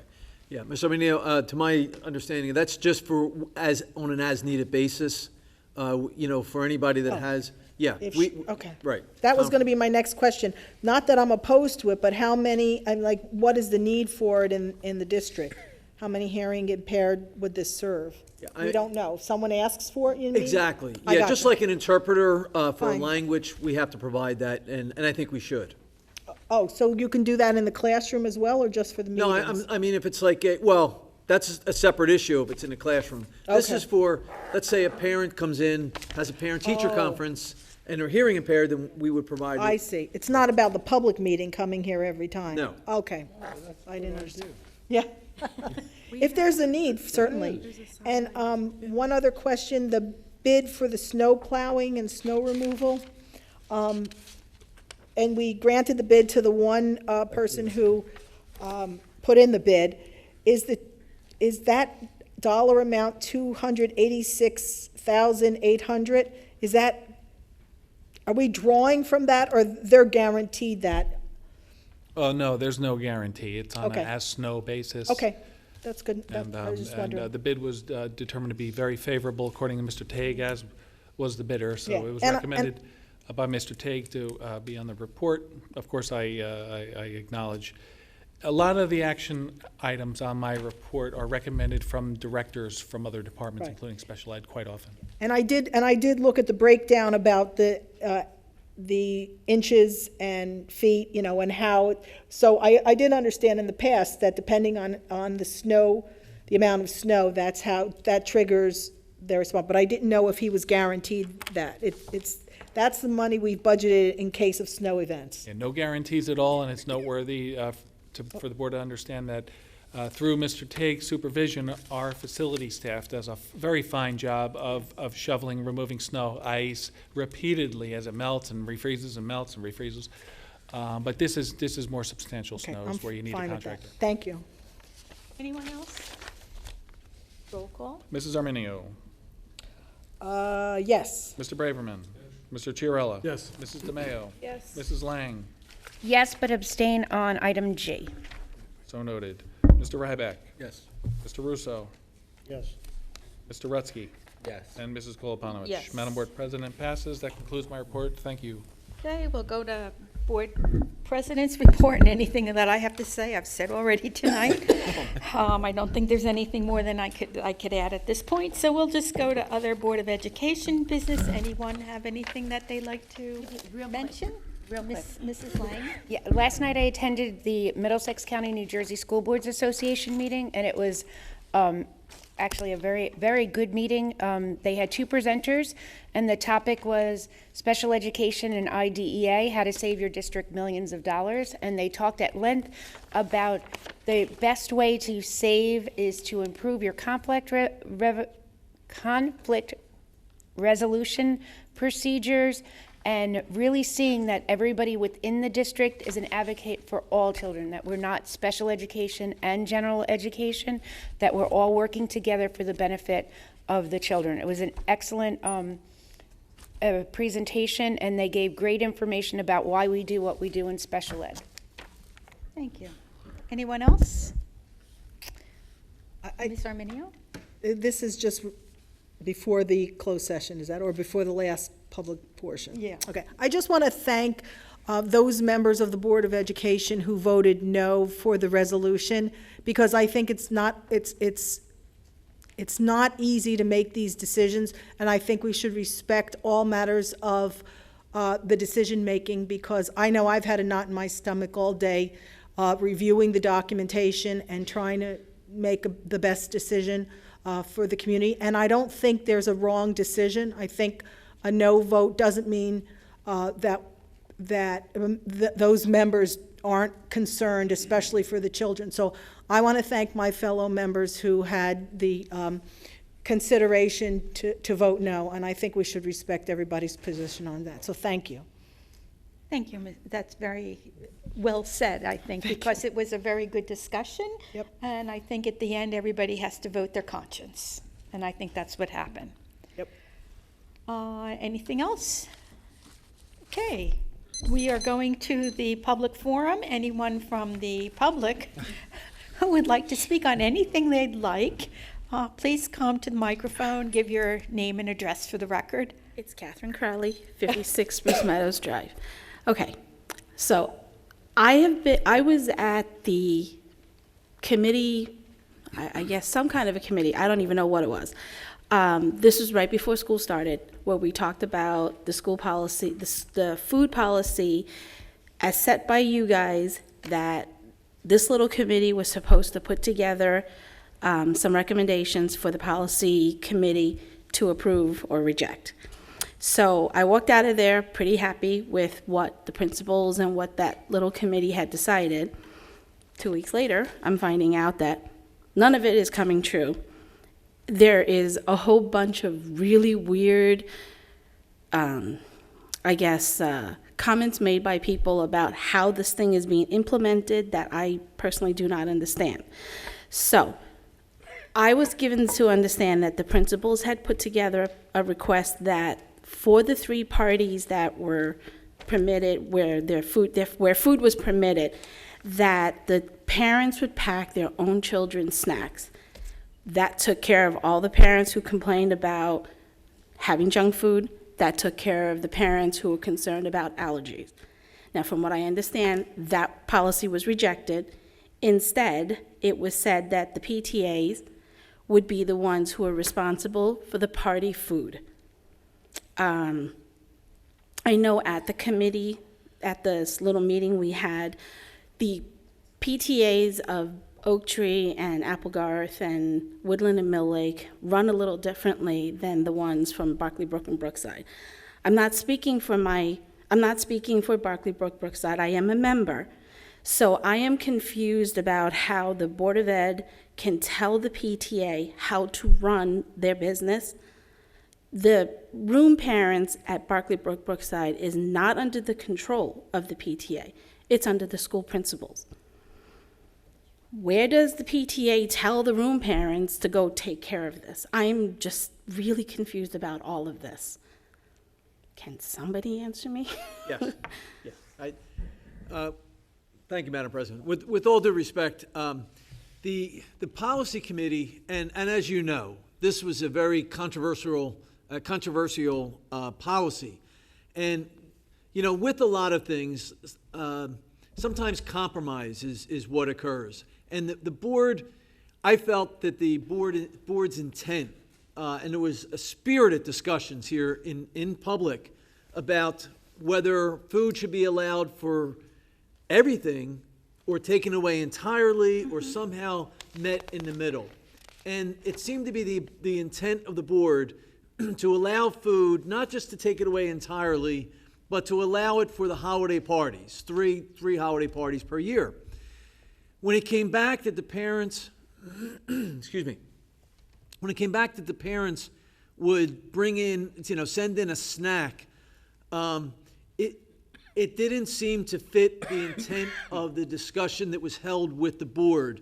That and I don't want to speak on behalf of the board. I think I invite the board to correct me or add to this, but it seemed like the board wanted to retain something of a celebration, if you will, using food at these holiday parties.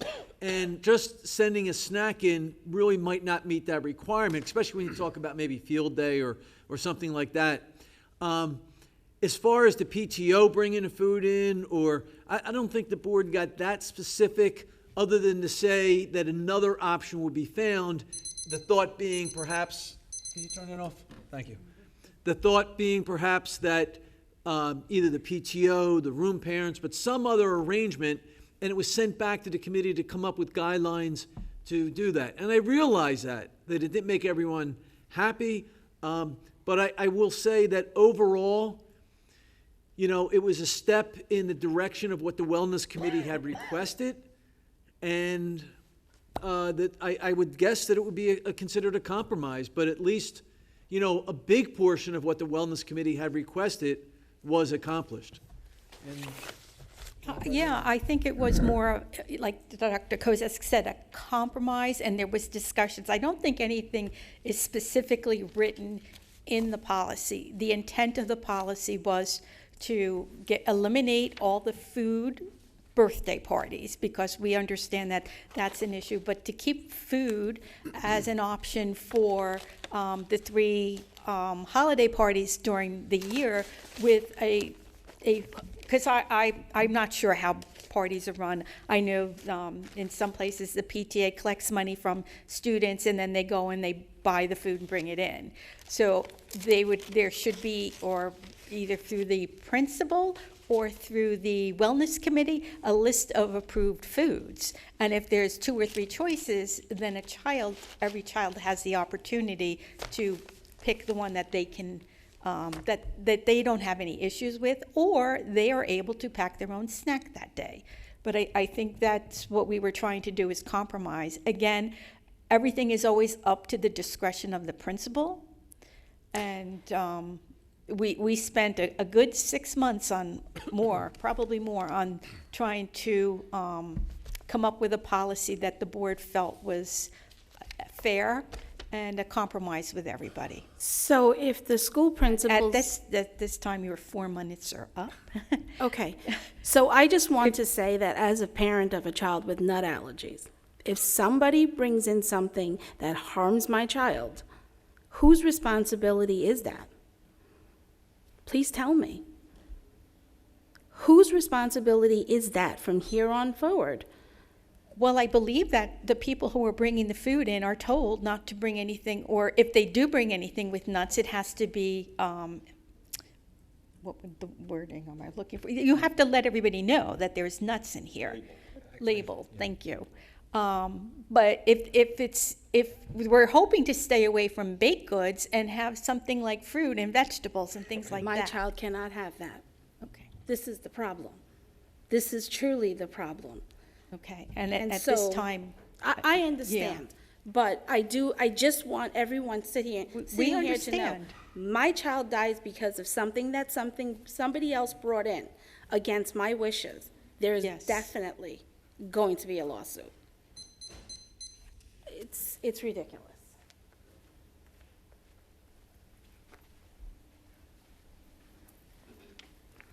Good evening, Chrissy Skirby, 21 Preakness Drive. I just want to reiterate what Mrs. Crawley was talking about. I spoke about it the night you were voting on the food policy, and I just want to reiterate what has happened. You did not pass a food policy. You took away food at birthday parties. The understanding is for these holiday parties, 3 parties a year, there's allowed to be food now. The Wellness Committee, the principals spoke. They don't want food in the building. Apparently now, we're hearing at Barclay Brook and Brookside, the nurses are no longer going to be checking the food. It's going to be, the rumor is that it's going to be up to the PTA to be responsible. That is absolutely ridiculous. This district owes it to the parents and to the children to create a food policy. Whatever goes on during that day is this district's responsibility. It is the principal's responsibility. It is not an outside organization, parent group's responsibility. If you don't want food brought in by the PTA, then make that a policy. Somebody needs to make sure what is coming into the building is appropriate, whether it be the principal or the teacher or the nurse. And if nobody wants to take that responsibility, it is up to you then to make a policy to not allow it in. Because you cannot put the onus on a parent volunteer bringing something in and saying, you're responsible.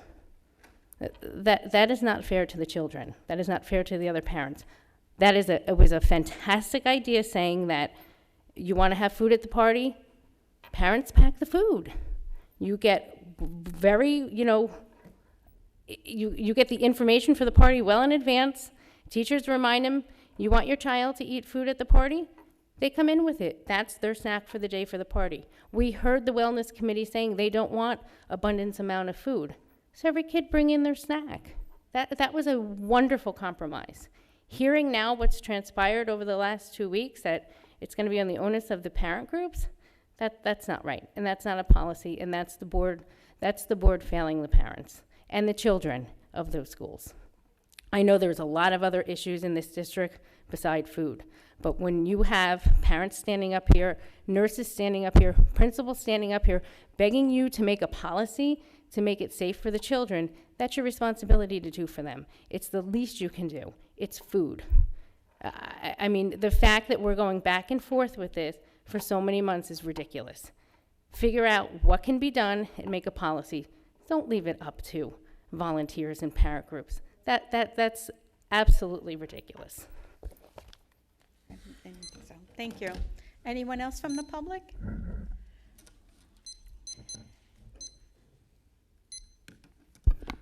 Good evening. Betty Saborito, 2 Barrymore Drive. I wanted to bring to the attention something of great concern to myself and other parents of classified students. As many of you in this room know, many have left now, but I have a child with autism who is at Mill Lake in a first grade self-contained class. And I have become a big advocate for special needs in the community, not just for my son, but for all of these children. Beginning this school year at Mill Lake, the smaller buses and vans that transport our special needs children are no longer dropped off at the main bus loop with their other general education peers, but rather they are dropping them off at the back of the school. While I am certain that the reason for this change is logical, due to the amount of vehicles, the people at the time of drop-off, this impact of separating these children can be severe. It is my understanding that this was done due to crowding and safety, and that is understandable. But why was it this specific group of children that were selected and segregated? I also understand that after I emailed my concern, today an additional bus with general education students was added to that. So while it may now not only be special needs students, there are no special needs students at the main building. That is a concern. This lack of inclusion is not acceptable. Studies show that integration and inclusion needs to start at a very early age so that these children are better able to adapt, and more importantly, so that their peers are exposed to them. Inclusion means different and diverse students side by side in the same environment. I cannot stress that enough. The term inclusion captures in one word an all-embracing ideology. It secures opportunities for these students to learn academically and socially. So while I am certain that this separation was not done in any malicious form, it needs to be revisited immediately. Again, studies show that special needs students are at risk for bullying. And in order to decrease this, it is important that their peers see them as integrated. When our district is separating them, what are the peers to think? I am requesting this new policy be revisited, as I said, as soon as possible. And while it is my understanding that this might be easier for the staff, it is not an inclusive solution or situation. As a district, we need to do a better job of inclusion and integration, and to date, we are not. I do want to commend Principal McNolly at Mill Lake. In her past 2 years at Mill Lake, she has made this school the most inclusive school in the district. You know that just reading some of the reports, including yours, Dr. Kozak, where special needs inclusions are for Mill Lake only, and you don't see that from other areas in the district. We need this to roll over to every single area and every single department, and that includes transportation. We are seeing tremendous population growth in Monroe. That is what the discussion has been about tonight. But a large number of these students are now in district, and they are special needs. And as a community, we need to be more sensitive and more inclusive, giving all of these children what they deserve and what they are entitled to. I am asking you to please revisit this again urgently, because this is simply not acceptable to us to be segregating the children in this manner. And I don't think it was done maliciously. I also want to say that the Board of Ed believes that we do a fabulous job in special education. And as a parent, I can tell you that we do an okay job. But it is an uphill battle for us as parents. Every September, I become that parent. And I become that parent because this district makes me that parent. My son is a first grader.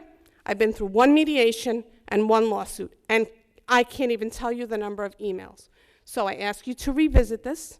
I ask you to revisit, in general, the way we are treating our population. Thank you. Thank you. Madam, thank you. I would like to respond to the lady's comments. I was aware of this situation from a forwarded email. And number one, nobody is more committed to inclusion and enhancing and supporting and offering resources to the special ed department than this board and this administration. That's a fact. I can show you figuratively where I'm getting that statement from and in other areas. I'll give you one specific. When I interviewed candidates for the transportation of director, one personal characteristic of the current director really caught my attention, and that was her love for transporting special education students. It was an unsolicited offering in the interview, and she went into detail how it gives her personal pleasure to not only make sure that there is inclusion, that all special education students are given the very best transportation to suit their needs, which sometimes is difficult to accomplish both. This district in the transportation department right now, and I have specific knowledge about this, integrates, not segregates, students on all buses. That's 54 passengers and vans. 54 passenger buses have students with IEPs that still enable them to be in a peer setting on a 54 student bus. One that comes to mind is anxiety. Others that come to mind are those that require an aid, and sometimes we put an aid on the bus. Why was I denied an aid? Beg your pardon, I have the floor. And the point of that is to make sure we have integration on buses. Now, the smaller buses, and we don't even use adjectives to describe these things that could be determined to be offensive, are also integrated and never segregated. You would be surprised to know, if you took a poll of students on the small vehicles, that there are a large number of gen ed students integrated purposefully on the smaller vehicles. Now, I'll speak specifically and briefly to the queuing process at the school, because we're having issues with that, and I think that's adding to this problem. Our school front areas that receive students were never designed for the volume of buses that are lining up there right now and the incredible enrollment growth that we've had throughout this district. It is requiring buses to deliver students to the rear entrance of the school in order to get students in time. The larger buses cannot manage dropping off kids at the back of the school. They cannot turn around safely and discharge students. The smaller buses obviously can accommodate that quite well. And to my point before, being that both buses contain integrated students, there is no segregation issue. There is no shame by being taken to the back of the building, because it's both combinations of students. And in some cases, there are special needs students whose specific interests are served by delivery to the back of the school, because it requires special removal from the vehicles, special delivery into the school. We have children who are runners and that will just take off, that have to be immediately met by a paraprofessional. Very great care is given to safeguard students at all time and to deliver them to school on time. The particular anxiety student that I was referring to before, his problem was made worse by coming to school late. So that everybody in the transportation department immediately stopped everything on the busiest day of school to make sure that that particular route was put at paramount importance and addressed right away. And that mission is shared by everybody here. So I respect you immensely, and I appreciate your comments, but I certainly take exception to the term segregation, because that does not happen, and I can attest to that. And I respect your comments, and thank you. Anyone else from the public? Seeing no one, we'll close the public session forum and go to closed session resolution. Be it resolved that the Board of Education of the Township of Monroe hereby moves to go into closed session in accordance with the Sunshine Law, Chapter 231 of the Public Laws of 1975, NJSA 10:4-6 through 10:4-21, to discuss the following subject: discussion regarding Superintendent Miracles pursuant to the employment agreement between the superintendent and the board.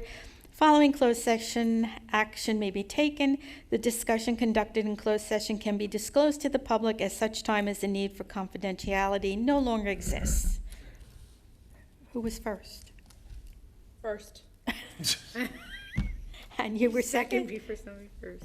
Okay, Ms. DeMayo, Mr. Ryback. All in favor? Aye. Opposed? At this time, we will go into closed session. Okay, at this time, the board will go back into public session, and I have two resolutions. The first, it is recommended that the Board of Education approve Miracles for the superintendent of schools for the 2017-2018 school year, subject to approval by the executive county superintendent of schools as followed. Goal number 1, to continue the goal of increasing students' understanding of career opportunities, connect student learning to issues facing the local and global communities, and enhance communication between staff and university professors, practitioners in various career fields by developing partnerships with corporations and universities with up to 15 internships with no less than 6.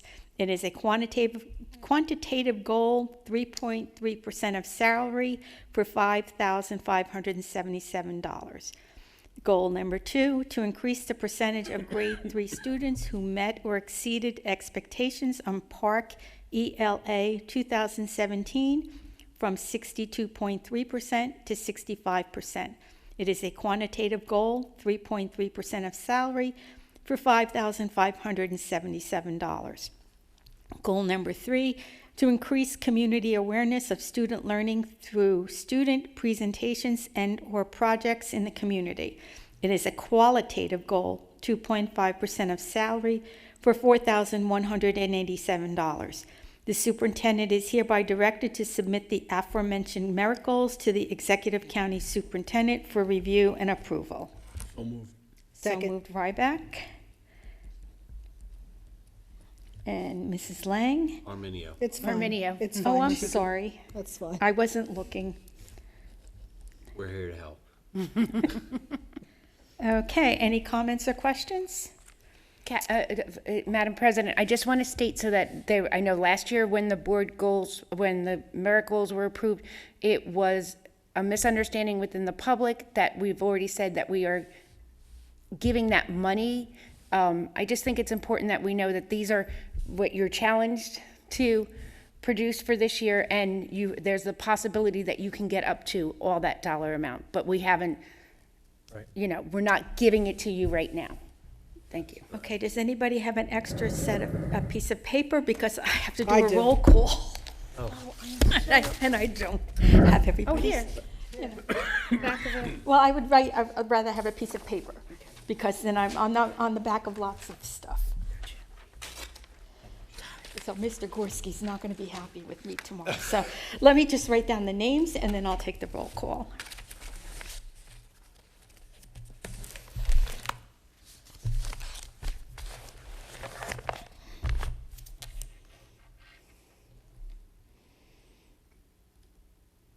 I feel like you should be singing. You want me to sing? I could whistle. Will you? Whistle a tune, please. I could sing too, but both are pretty bad. I apologize. No, I didn't think I could have voted before, too. Okay, so, yes, no, not here. Okay, Ms. Arminio? Yes. Mr. Braverman is not here. Mr. Chiarella is not here. Ms. DeMayo? Yes. Mrs. Lang? Yes. Ms. Guarino is not here. Mr. Ryback? Yes. Mr. Russo is not here. Mr. Russo was conflicted, and so was Ms. Corina, so they could not have voted anyway. Mr. Rutsky? I'm a yes. And Mrs. Kolopanowicz is a yes, and the motion has passed. Thank you. Okay, so this is Resolution 1. Okay, the second resolution. It is recommended that the Board of Education, 1, approve goal number 1, to assess the college preparedness of students who graduated from the Monroe Township School District by gathering data related to Monroe Township School District students' academic success at the college level. It's a 2.5% for $4,187. We believe that has been completed. And goal number 2, to increase students' understanding of career opportunities, connect student learning to issues facing the local and global communities, and enhance communication between staff and university professors, practitioners in various career fields by developing partnerships with corporations and universities. The board believes it is 55% complete for $3,067. Number 2, direct the superintendent to submit the merit goals to the Executive County Superintendent for review and approval. So moved. Second.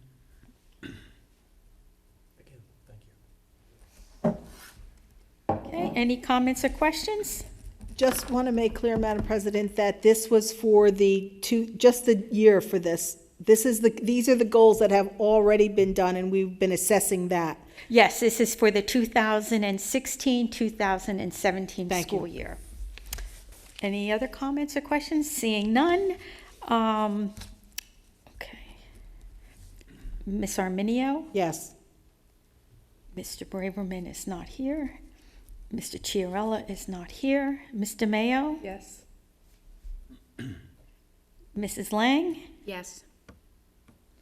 Ms. Garino is not here. And she was conflicted. Yes. Mr. Ryback? Yes. Mr. Russo is not here. Mr. Rutsky? Yes. And Kathy Kolopanowicz, and I say yes. Okay, and that concludes the goals. And now I have to find my agenda. I think you have to just ask for the public portion. Yeah, and I don't think there's anybody here. I think it's in here, I think. No. I should. Just open it up to the page. Just the Here you go. Got Here you it? go, Pat. Okay, we're up to number 17, public forum, but there's nobody left here at this time of night. So the next scheduled Board of Education meeting will be October 18th, 2017, 7:00 p.m. at the Monroe Township High School. I need a motion to adjourn. I make a motion? Second. Let Steve second. Okay, all in favor? Aye. Opposed? Then the meeting is adjourned.